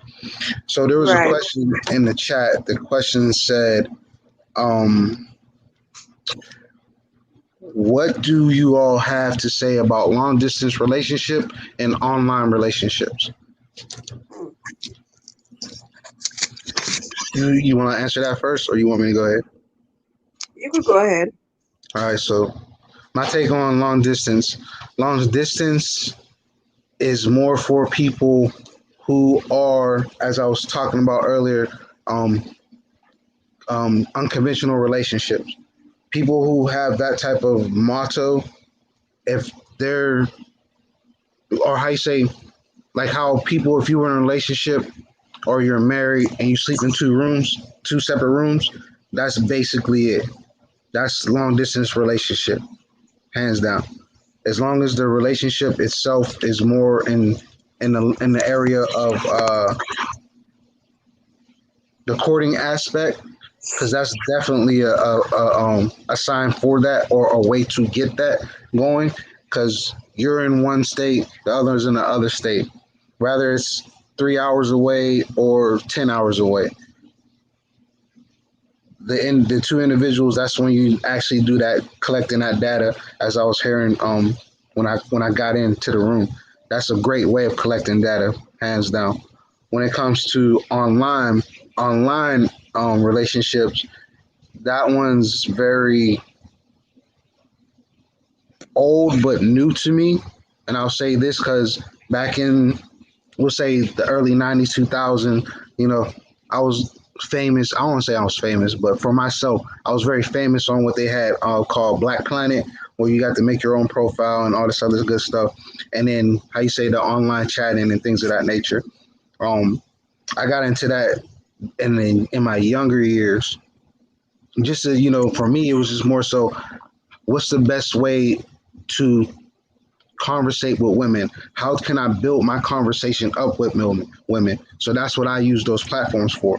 When it comes to anybody else outside of what I know personally, what I've done, I can't really say, because I don't know nothing about this online dating stuff. Like, and if it's in online dating, if it's anything that's in the category of what you're saying, online relationship, that is kind of, for me, that's kind of weird a little bit. But to each their own. Personally, I really don't have much to say on online relationship, because that's just more so. That's more so like, what's that movie called? It's like that newer movie called Blade Runner 2040. It was 2049 or something like that. Like how the uh, the protagonist was seeing his computer wife. Well, I don't know, computer girlfriend. I don't know what she was, but she was for everybody basically, I guess. But that's like that type of relationship, and to me, that's kind of a little weird, just a little weird, just a little weird. What about yours? Yeah. Um, my take on the long distance relationship, it varies because if you're just going into a relationship and you're taking that route, I would be very careful in entering any relationship in its premature stage, long distance or even online. However, when you have people who are already established a relationship, and sometimes one partner might have to go overseas to work, then it becomes a long distance relationship. And these two people have already come to an understanding of what the relationship entails, so the person is away because of work or, some other reason. But to come into a relationship prematurely, long distance or online, I would not advise somebody, especially in this day and age, to even interact in these two types of relationship because nowadays you got to be able to physically see the package, what you're getting, because you don't know who is what anymore. You might think it's a Mhm. hamburger and it's a hot dog. So I would not advise that. Mm. I agree. I mean, I've done it twice in my life. I've done it twice in my life. One was in my teen years, or fresh out of high school. Really, it was fresh out of high school. Um, I was in a relationship with a young woman who was older than me, or she was in college basically, and our relationship was very good. It was always phone call conversation. I went out, never, got seen interest in people, or not even people, just women in general. Because in my mind, I'm very loyal to this woman. I came and visit, but the only thing that broke us apart when it was time for her to come and visit, and when she came and visit, um, Well, she didn't come and visit. Instead, she took a trip to another country on, how you say, on my dime at that. Um, so in my youthful years, I can honestly say I was an asshole. So I did some retaliation in a sense that was very bad and very traumatizing. And I am very aware of my actions, of how I did it and why I did it. And I didn't have a true reason to do it. But in my mind, I felt like I did have a reason. Like, you just took my money and went to a whole nother country, and you were supposed to come see me, but I came to see you a couple of times, but you have not came down to see me when it was time for you to come see me. So it's like, in my mind, I did something really awful. I'm not going to say it, but I did something very awful that truly hurt that young woman. Um, I haven't seen her. I haven't seen her since then. I have talked to her a couple of times, but I have not seen her in person.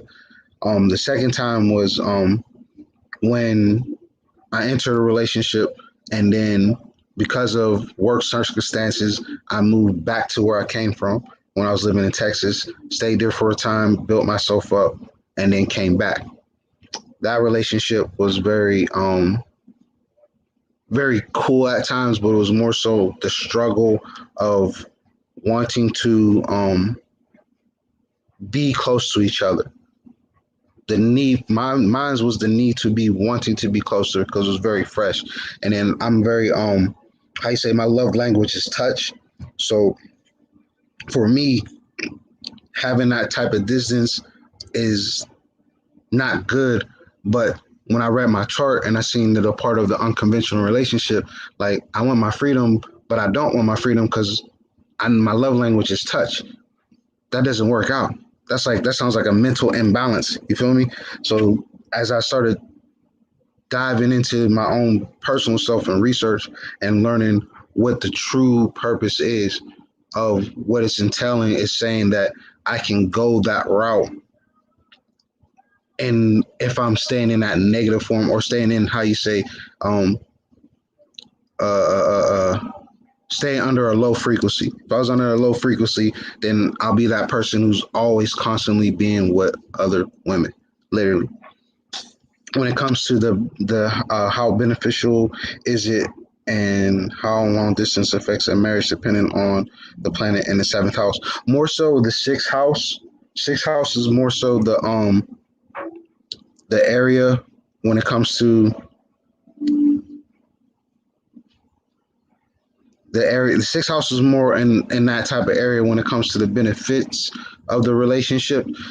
The seventh house is more of um the type of relationship, rather if it's a work relationship, whether it's a intimate relationship, whether it's a long distance. I said long distance. I'm sorry, long term. Those are the three things that I look for, to be honest. Long term, work, intimacy. Depending on what sign is in that house, because there's always two signs in there.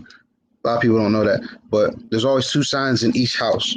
The whole chart, there's always two signs. One, and then sometimes, depending on where Virgo and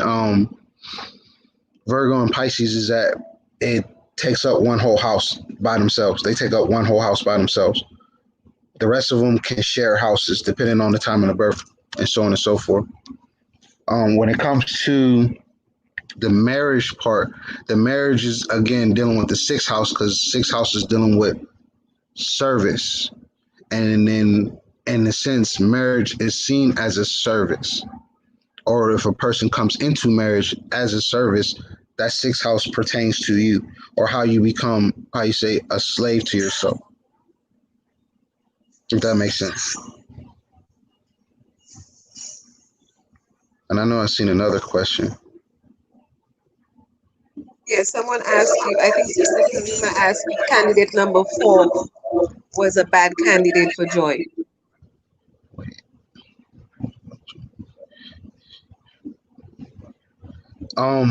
Candidate 1, yeah, she's definitely bad for. Candidate 2, um, it all depends. It's more him than her. Candidate 3, she is bad for him, and it's more so because she's more um on a different frequency than that individual. So when it comes to her being in his life, he'll see it as a benefit, but to her it's not at all. And if the only reason why she would go into it is just for um I would just say just for the I don't want to say the thrill, but more so the comfortness of the dream that he sells, if that makes sense. Candidate number I four is think the just question was about candidate number 4. okay, and then candidate number four is more so. I didn't do him because I was advised not to because the information was bad. Information with that. Yeah, the question is, as Ramutef had addressed it, they're saying Salima's saying, wait, now, what about Joy's reading? Am I bad? Is she bad? Is Joy bad for any candidate? So yeah, he answered that as she questioned it. She wanted Oh, okay. to know what's up. How Joy's so special. We ain't gonna tag Joy in the hot seat. Oh, we can put Joy in the hot seat easily. Oh, put her in the hot seat. Let's go. What you want to know? All right. Well. Did we already? I think we already talked about this, but yeah, we talked about this behind, yeah, in the green room, and it was more so on the people can't measure up. It's a part of where certain people can't measure up. The person that she's in a relationship with, if the person can't measure up, she'll deal with them for a minute, but the process of um bashing on them is due to the reason why she's helping them to correct them. She's trying to correct them, but it comes off very masculine in a sense. And into most men, I should say, they can't take a woman who's very masculine for some reason, which is I think is funny. But yeah, that's that one problem with Joy. The one problem Joy had was her looking at her significant other as they cannot measure up. So you take that factor, put it in with one, two, and three. When it comes to two, that's something that they can work on because they're both working on things. When it comes to number one, number one is going to be the one that instigates a lot of that measure up part because he's going to try to prove himself to the point where he can get physical with it. When it comes to candidate number two, it's just more so if he's able to not be a habitual liar, then she'll be able to them two will work out very well. But again, if they haven't worked on those areas, that's where it's just like no. So there's certain things that we all know that we should be working on. And if we have worked on it, we understand the level of where we're trying to go if we're seeking a relationship or if we're seeking a partnership. So basically, what you're saying that what Joy needs to work on is her her idea of a man not being able to measure up, as you said, I think. But with that said, that is also there is something also in Joy's childhood that she needs to address because this is an underlying trauma experience that creates that type of dynamic. And I'm talking from experience. So that is something she needs to on her healing journey or within her own time when she spends time she needs to identify what is it that is causing her to seek that type of validation outside of self because a man could look at her as well and say she doesn't measure up. That doesn't mean she's not worthy. That doesn't mean that a man is not worthy either. It's based on her thought form of what the ideal man is supposed to be. probably on, society standards, or it could be from her parents, it could be from a number of things, so we have to be very careful when we try and, put labels on people as what is, ideal, because we all come from some broken form of consciousness. We all got things that we got to work on.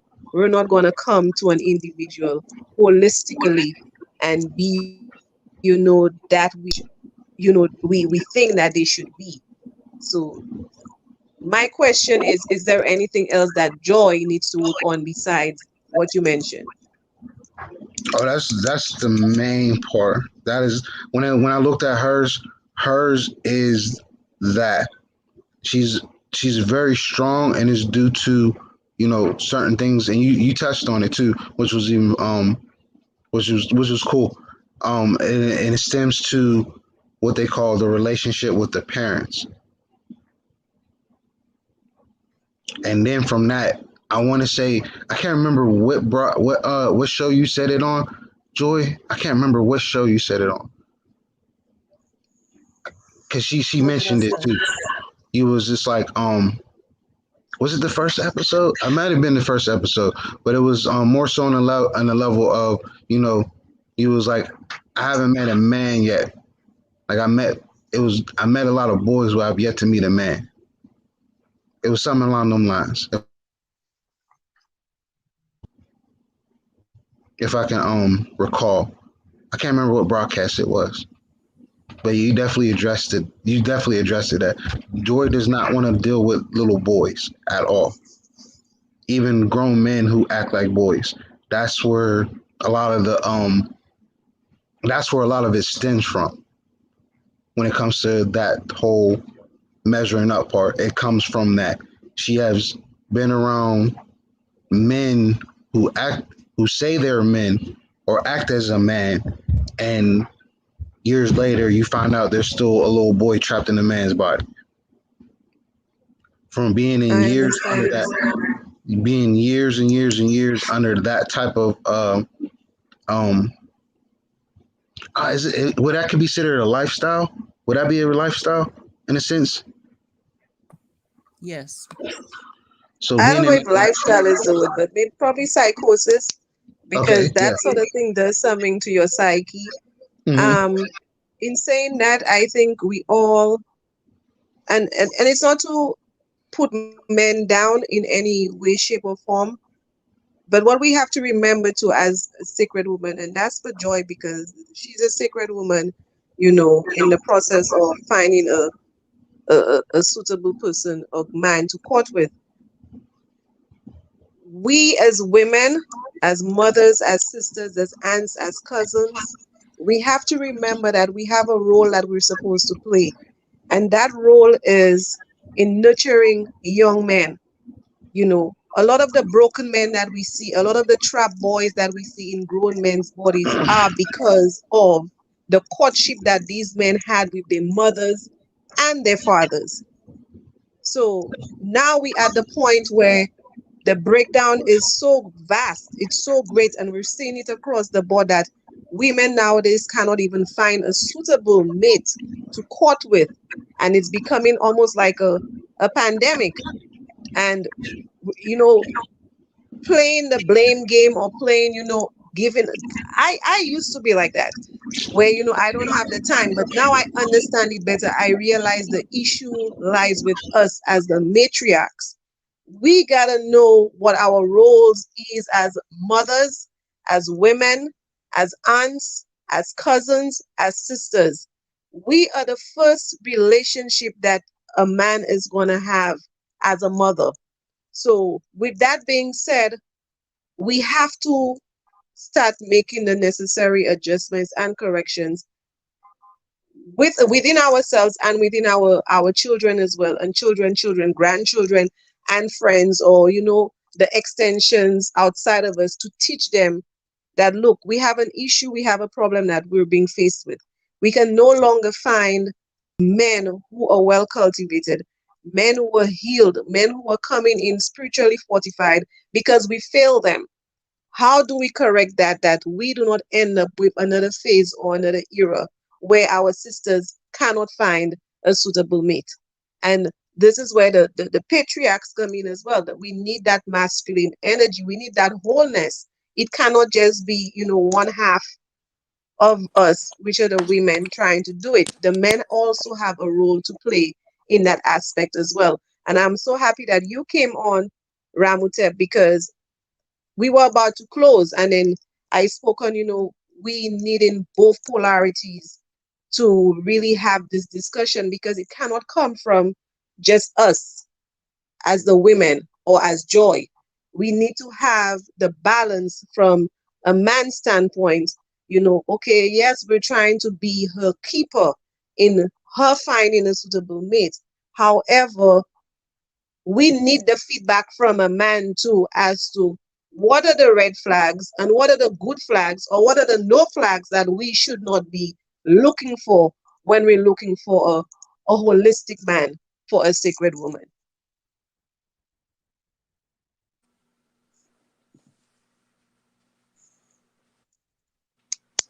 Just to chime in really quickly in the topic that we're talking about right now, unless you were going to address what Sister Bell just said, Ramita. Go ahead. Go ahead. Okay. In hearing, I'm preparing the meal and also watching and listening. And the one thing that actually came to mind is we have to be careful in how we judge and see other people and limit other people to a standard, because some people say that we're finding mates. We're not finding mates. We're attracting a certain level of being based on the level that we're vibrating on. So if we have these forms of boxes that put people in places where we believe that they're not capable, or certain people are not capable, or certain things, it shows that we in some aspect of ourselves have not holistically opened ourselves up to allow a person to teach us who they are. And so if we automatically believe that a person is not capable of providing or not capable of carrying out a productive exchange, then that means that there could be a blockage, because you understand how vast it is to put everybody in one place. So that is a part of us that we have to heal and we have to allow, because we are the expression of the universal consciousness itself. So that spirit within us allows us to know that we all will be able to elevate at different times on different levels. And those levels are what assure us that we are successfully and productively moving towards the acquiring that type of light that attracts a healed and a ready and a satisfied type of position, not only within ourselves, but within other people. So that gets back to divine love. When we're looking at people charts, the one thing that I've mentioned before that I would like to say again is that we have to know what level that person is on, because that chart depends on what at that time that person assessed it as. But I know people that if you read their chart right now, it will say that they carry these certain type of behaviors or characteristics, but they've now done the work to rise above that. How do we know? So that's what the dating does. It allows you to know if this person is violent, because I came from a violent background. I'm no longer violent. But my Mars in my chart may still show in my fourth house that there is violence there. At one point it is. There's no violence there anymore. But on the opposite of Mars, where we can have war, the opposite is immense peace. So what are we working towards? What are we building on? What are we actually grooming within ourselves so that we can get to a point where we're able to be open to receive pureness from other people around us? So measure up to what?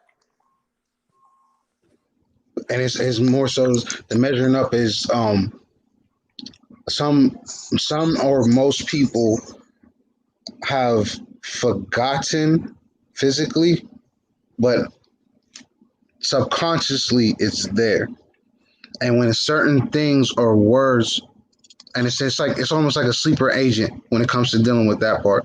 When certain words or certain scenes that she's seen, or not even just seen, but what a person have seen, may is going to trigger something that they didn't realize they knew. And that's like, dealing with the in a sense, just dealing with the darkness, or how you say, dealing with that shadow work, in a sense. From my own personal experience, seeing that when certain things happen, when it came to, like, let's say, how flirtatious my father was, right? And from my eyes, I always seen this dude as a cool dude. He walked with a limp, always had a good smile, had his hair always, pulled back, he had the curly locks thing going on, you know. But I didn't know that my father had this other side to him that I noticed, that I've witnessed. And as a youth, I didn't really act on it. And then as I got older, when I seen that same characteristics come out of myself, that I seen him do, that I didn't realize I seen that he did. And all my life, I said, I'm not going to be like my father. I'm not going to be like my father. And sure enough, I ended up being just like him, or in a sense, a better version of him at what he used to do. And when I realized that, I said, "Oh my goodness, I need some work." And boy, I did some work. I did that work. Trust me, definitely Am did the I work. still in the hot seat? Of of course, you put Okay, yourself you in got it. a question for me? Oh, what question? What question? The panel. Did anyone have a question? Since I'm in the hot seat. your feet is hot, sister. I have one question, Joy, Sister Joy. Are you on your healing journey, or if not, have you gone through your healing journey?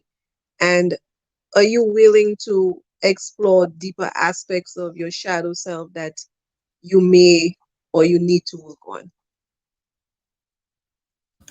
Yes, I have started my healing journey, and that is what brought me to the idea of courting and the creation of this series, to share my experience as I continue my work, and to put myself in the hot seat and accept constructive criticism and feedback from the family, such as yourself.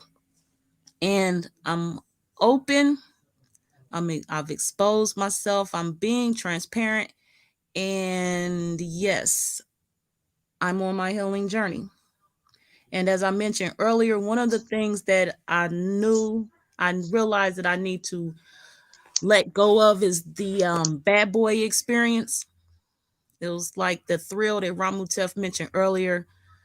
I was young, as you know, in my youth, I needed that thrill. I'm going to say right now, I needed that thrill based on the level of a sheltered life that I lived when I was at home. So, which I think is one reason I joined the military. So the thrill and excitement was something I looked for. I say it's something I lacked in my upbringing. I appreciate the fact that I was sheltered. At some point, I felt like there was so much that I missed out on, and I've gotten my fill of the bad boy thrill. So, yes, I'm on my journey, and I'm looking for something more.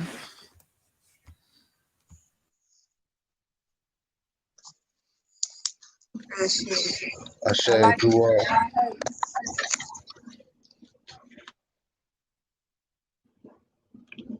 Yeah, it was Anyone else? One more question, Sister Joy. Will there be other candidates for Ramutef to dissect? Well, we have this ongoing series. Ramutef, cut it out. We have this ongoing series for the expectation is that there will be candidates for people to see how they would go through the process of courtship for themselves and how they individualize the process of courtship. Again, this series is not a guide, a tell-all on how to do it. It's just an example. I put myself in the hot seat for that reason, because I'm willing to listen to the joint experiences of courtship, the different ideas of courtship, and willing to consider them for myself. But again, I'd like the audience to gain ideas and perspectives from my experience. So, as most of other things I do, I put myself in a place where others may not be able to, because I'm not scared. I don't fear being out here in the forefront. So, I'm cool with the hot seat. Yes, we expect to have more candidates so we can have more of an example and feedback from the panel on what to do, what you may want to do, what you may not want to do. For example, today we opened the show and we talked about safety and what we're bringing to the table. So we heard the panel's viewpoint, and the panel had courted and or not. And so from my experience, right now we're talking about my mental health, possibly, you know what I mean? So I'm putting myself in the hot seat, and we're seeing how I measure, that word measure up to the candidates and how they may or may not measure up to me and my mental issues. Just for example.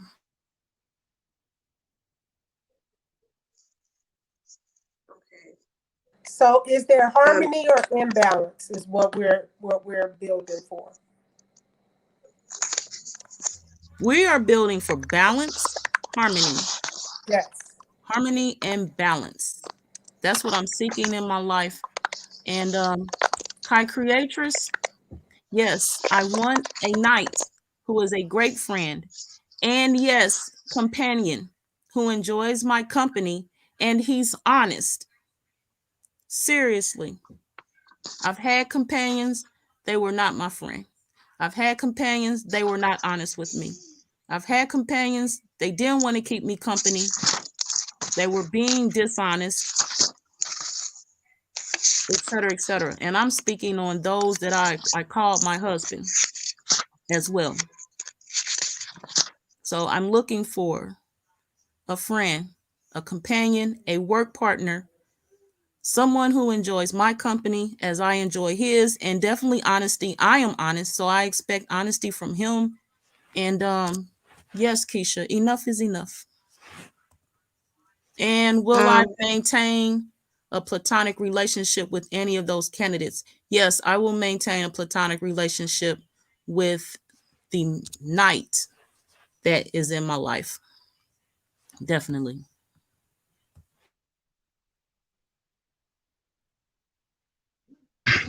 I always had a question.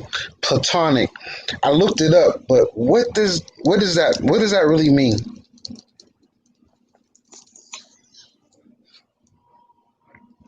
Like I'm that's something that I've been puzzled because I've heard it said to me a couple times, and I'm like, yeah, I think I know what that I think I know what that means. But I was like, are you talking about like platonic as in like the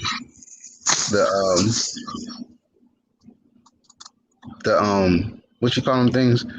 The dang, I forgot what they were. With the causes of the so-called causes of earthquakes, dealing with the plates. That's what I was thinking. I ain't gonna lie. That's what I was thinking platonic relationship was doing. So you trying to say that is our relationship is shifty, you know?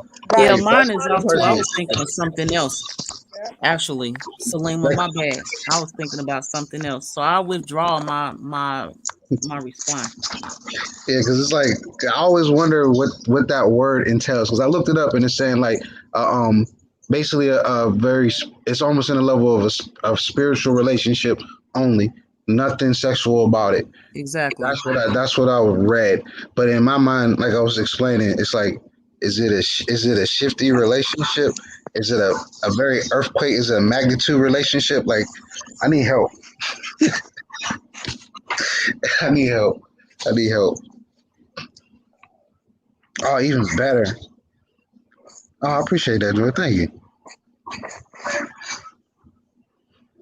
I can't. I'm not gonna lie. I'm not able to read it clearly. All right, that's that right there. That's good. I appreciate that.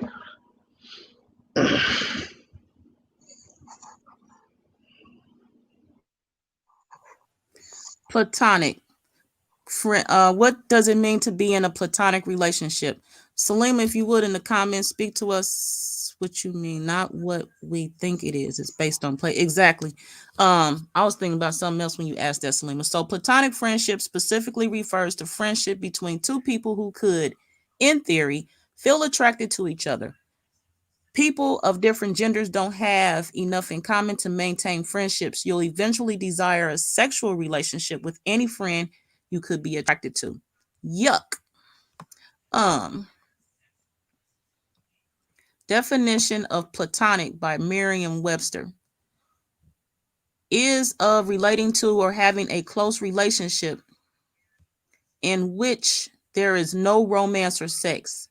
How to use okay, hold on. Salim, I ain't used that in a long not heard platonic in a long time. Okay. Will you maintain a platonic relationship with any other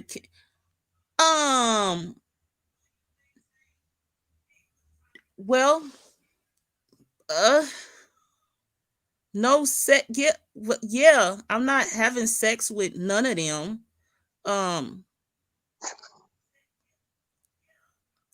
No, I'm not having. Yeah, is and then to have a relationship at all would be the question. Am I gonna be in a relationship status with them at all? I have to, for one, like know who they are.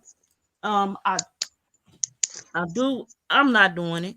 I'm not doing it. Anybody else on the panel want to talk about it?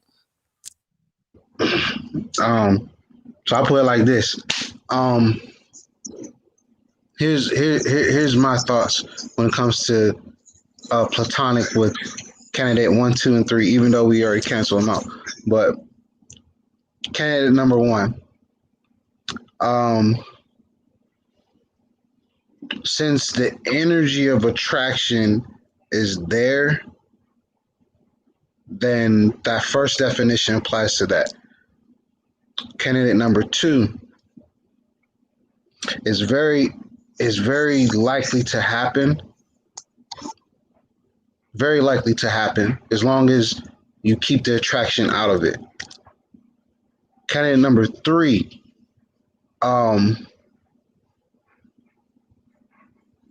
only if you decide to be the how you say I guess the sister wife. That's the best way I can say it.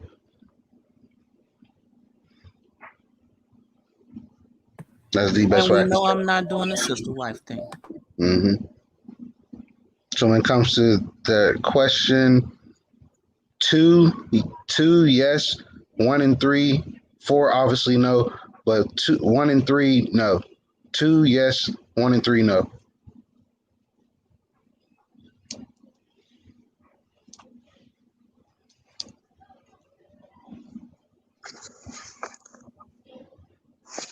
I was wondering if I knew I had a rubber band still in my hair. I was taking rubber bands out earlier. So yeah, the next Okay, grooming class, let's go. yeah, so the next thing that I wanted to speak on was more so the decision of the panel when it comes to just the information that we spoke on when it comes to the next or future candidates or just in the next broadcast, literally the struggles of working on those traumas. Will we all be willing to speak on certain aspects of our traumas to help each other heal, or will we want to set up for the next one to give some examples towards those candidates, even if they watch it or not. But well, they're if they're watching it, that's cool. But they don't know who we're talking about. But those individuals who may feel they fit the bill, because a lot of people um who definitely have their chart layout, I should say, when it comes to their rising sign, in a sense, those individuals definitely can relate if they are them, or if they have their rising sign, I should say. They can definitely relate to it. So, moving forward in the question, would y'all consider wanting to give good advice on the healing process for themselves, or a step or one step for them to heal?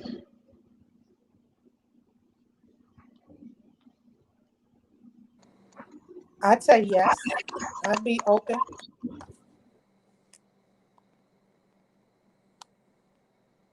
It's a yes for me too. I think experience is the greatest teacher, and if we're going to teach and be students at the same time, it's by telling our experiences that we can actually teach. You know, it's one thing to just sit and say something. It's another thing to teach it when you've experienced it or you've lived it.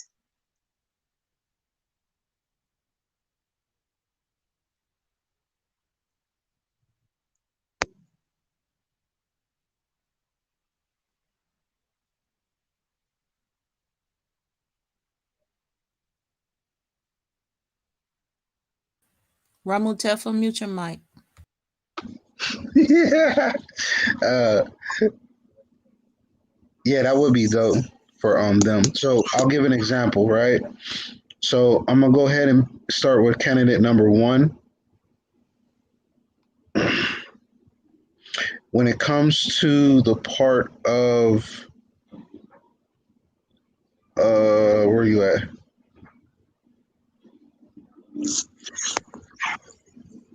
The sense of being has been violated in so many ways, and this person may fear of asserting themselves.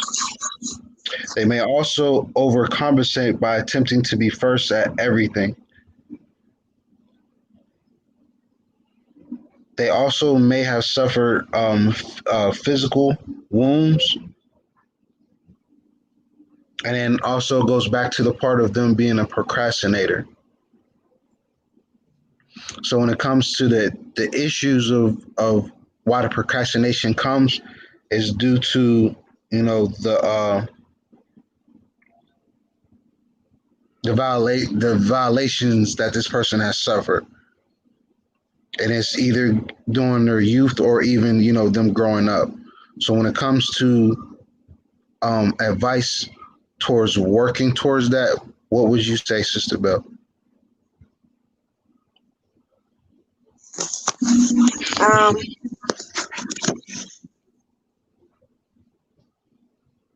I think this you mean for the person or what advice I would give candidate number two? That's what you said? Or number one? It's number one. We're starting with number one. Okay. Well, first of all, accountability and you know owning your own shit is what's needed. So this individual would need to own the trauma, not be attached to it. You own it, but you're not attached to it. You're aware that this thing happened to you and it's affecting your your journey basically on this life. So how are you gonna become better, or how are you gonna, navigate these waters? First of all, you gotta address it. You gotta be honest with yourself. You gotta be good to yourself too. Don't be hard on yourself, because we've all had experiences which were, violating our energy at some point. So for me, it's always about, owning your thing, addressing it, and be willing to do the work that it takes to heal whatever it is that this person is going through or have gone through. I don't know what the situation is, but it would be nice that if somebody, or if all of us would say, you know what, we need to heal to become better individuals. Mm, for me, I would definitely piggyback with that, and also give them something to work on. That work would be more so asserting themselves in something physical because they need to be active. They also need to learn what is called, they call it grounding. A lot of people definitely need that, but this person specifically needs grounding. Definitely needs to be grounded. Yeah, but that's the tools that they need. I look at Mm-hmm. those things as tools, but before we get to the tools, we've got to identify what the issue is. You got to identify what the malady is. If you go to the doctor, you're not just going to pop the medication. You got to find out what the issue is. And then, you know, sometimes people, because sometimes we ground every day, whether we want to believe it or not. It's all about what you know or what you're in tune with. Mm-hmm. So I may not need to ground myself for my trauma. I may need to meditate. I may need to do yoga. I may need to do cleansing. I might need to detox. I might need different tools to deal with whatever it is that is, hindering my energy. For men, I know that trauma affects the colon and the prostate for men. Just like most women, the trauma affects our wombs. So a lot of men do not know that trauma really affects the prostate. That's why you have a lot of black men now suffering with prostate cancer and colon cancer right now.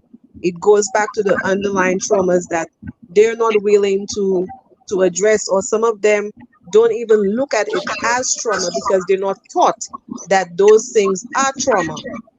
So one of the tools that I would give a man or candidate number one or two is get a journal and start writing, because Mm, in writing you will get to know a lot about yourself, or a lot of the things that are in the shadows basically. So now you got to bring those things into the light. You got to give it life, and in giving it life, then you start using the tools that you need to address and start healing. dua, dua, dua. So yeah, for those who have those type of traits of candidate one, there you have it. There is some spark if you're listening and you truly listen to the Hamet's words. That's the spark right there for you. And that's just not even just for the candidate number one, but that's just for all of us, to be honest. Especially a lot of us men, we definitely need to have that powwow with ourselves, big time, big time. So I appreciate everyone being here. Um, I know you already gave your closing remarks earlier, Hamet, but would you mind giving another closing? All right. Peace, everyone. Thank you again for joining in. It was a pleasure. Our first courtship broadcasting on attracting and commitment. I'm looking forward to episode 2, and let's start the healing. Basically, is what I have to say. We need it. It's important. We're not gonna be redefining anything. We're gonna be bringing light into an aspect of our lives that we so greatly need to address. Because to redefine mean we would have to take away the principles and the laws which govern that. We're not redefining. We got to visit it, revisit, and we got to get back in alignment with that which we are as, carbon men and women. So once again, Ashley, thank you for tuning in, and until next broadcast. I say, dua. Um, this is another um, great talk on Karmic Dynasty with your hosts, Salima Ellis, Matriarch Salima Ellis, Matriarch Bella, Matriarch Nuke, and the Patriarch myself, Ramatef Queb. Thank you everyone for being here. Definitely enjoy the rest of your night. sit back, reflect, and we'll talk to you and see you next time. Peace.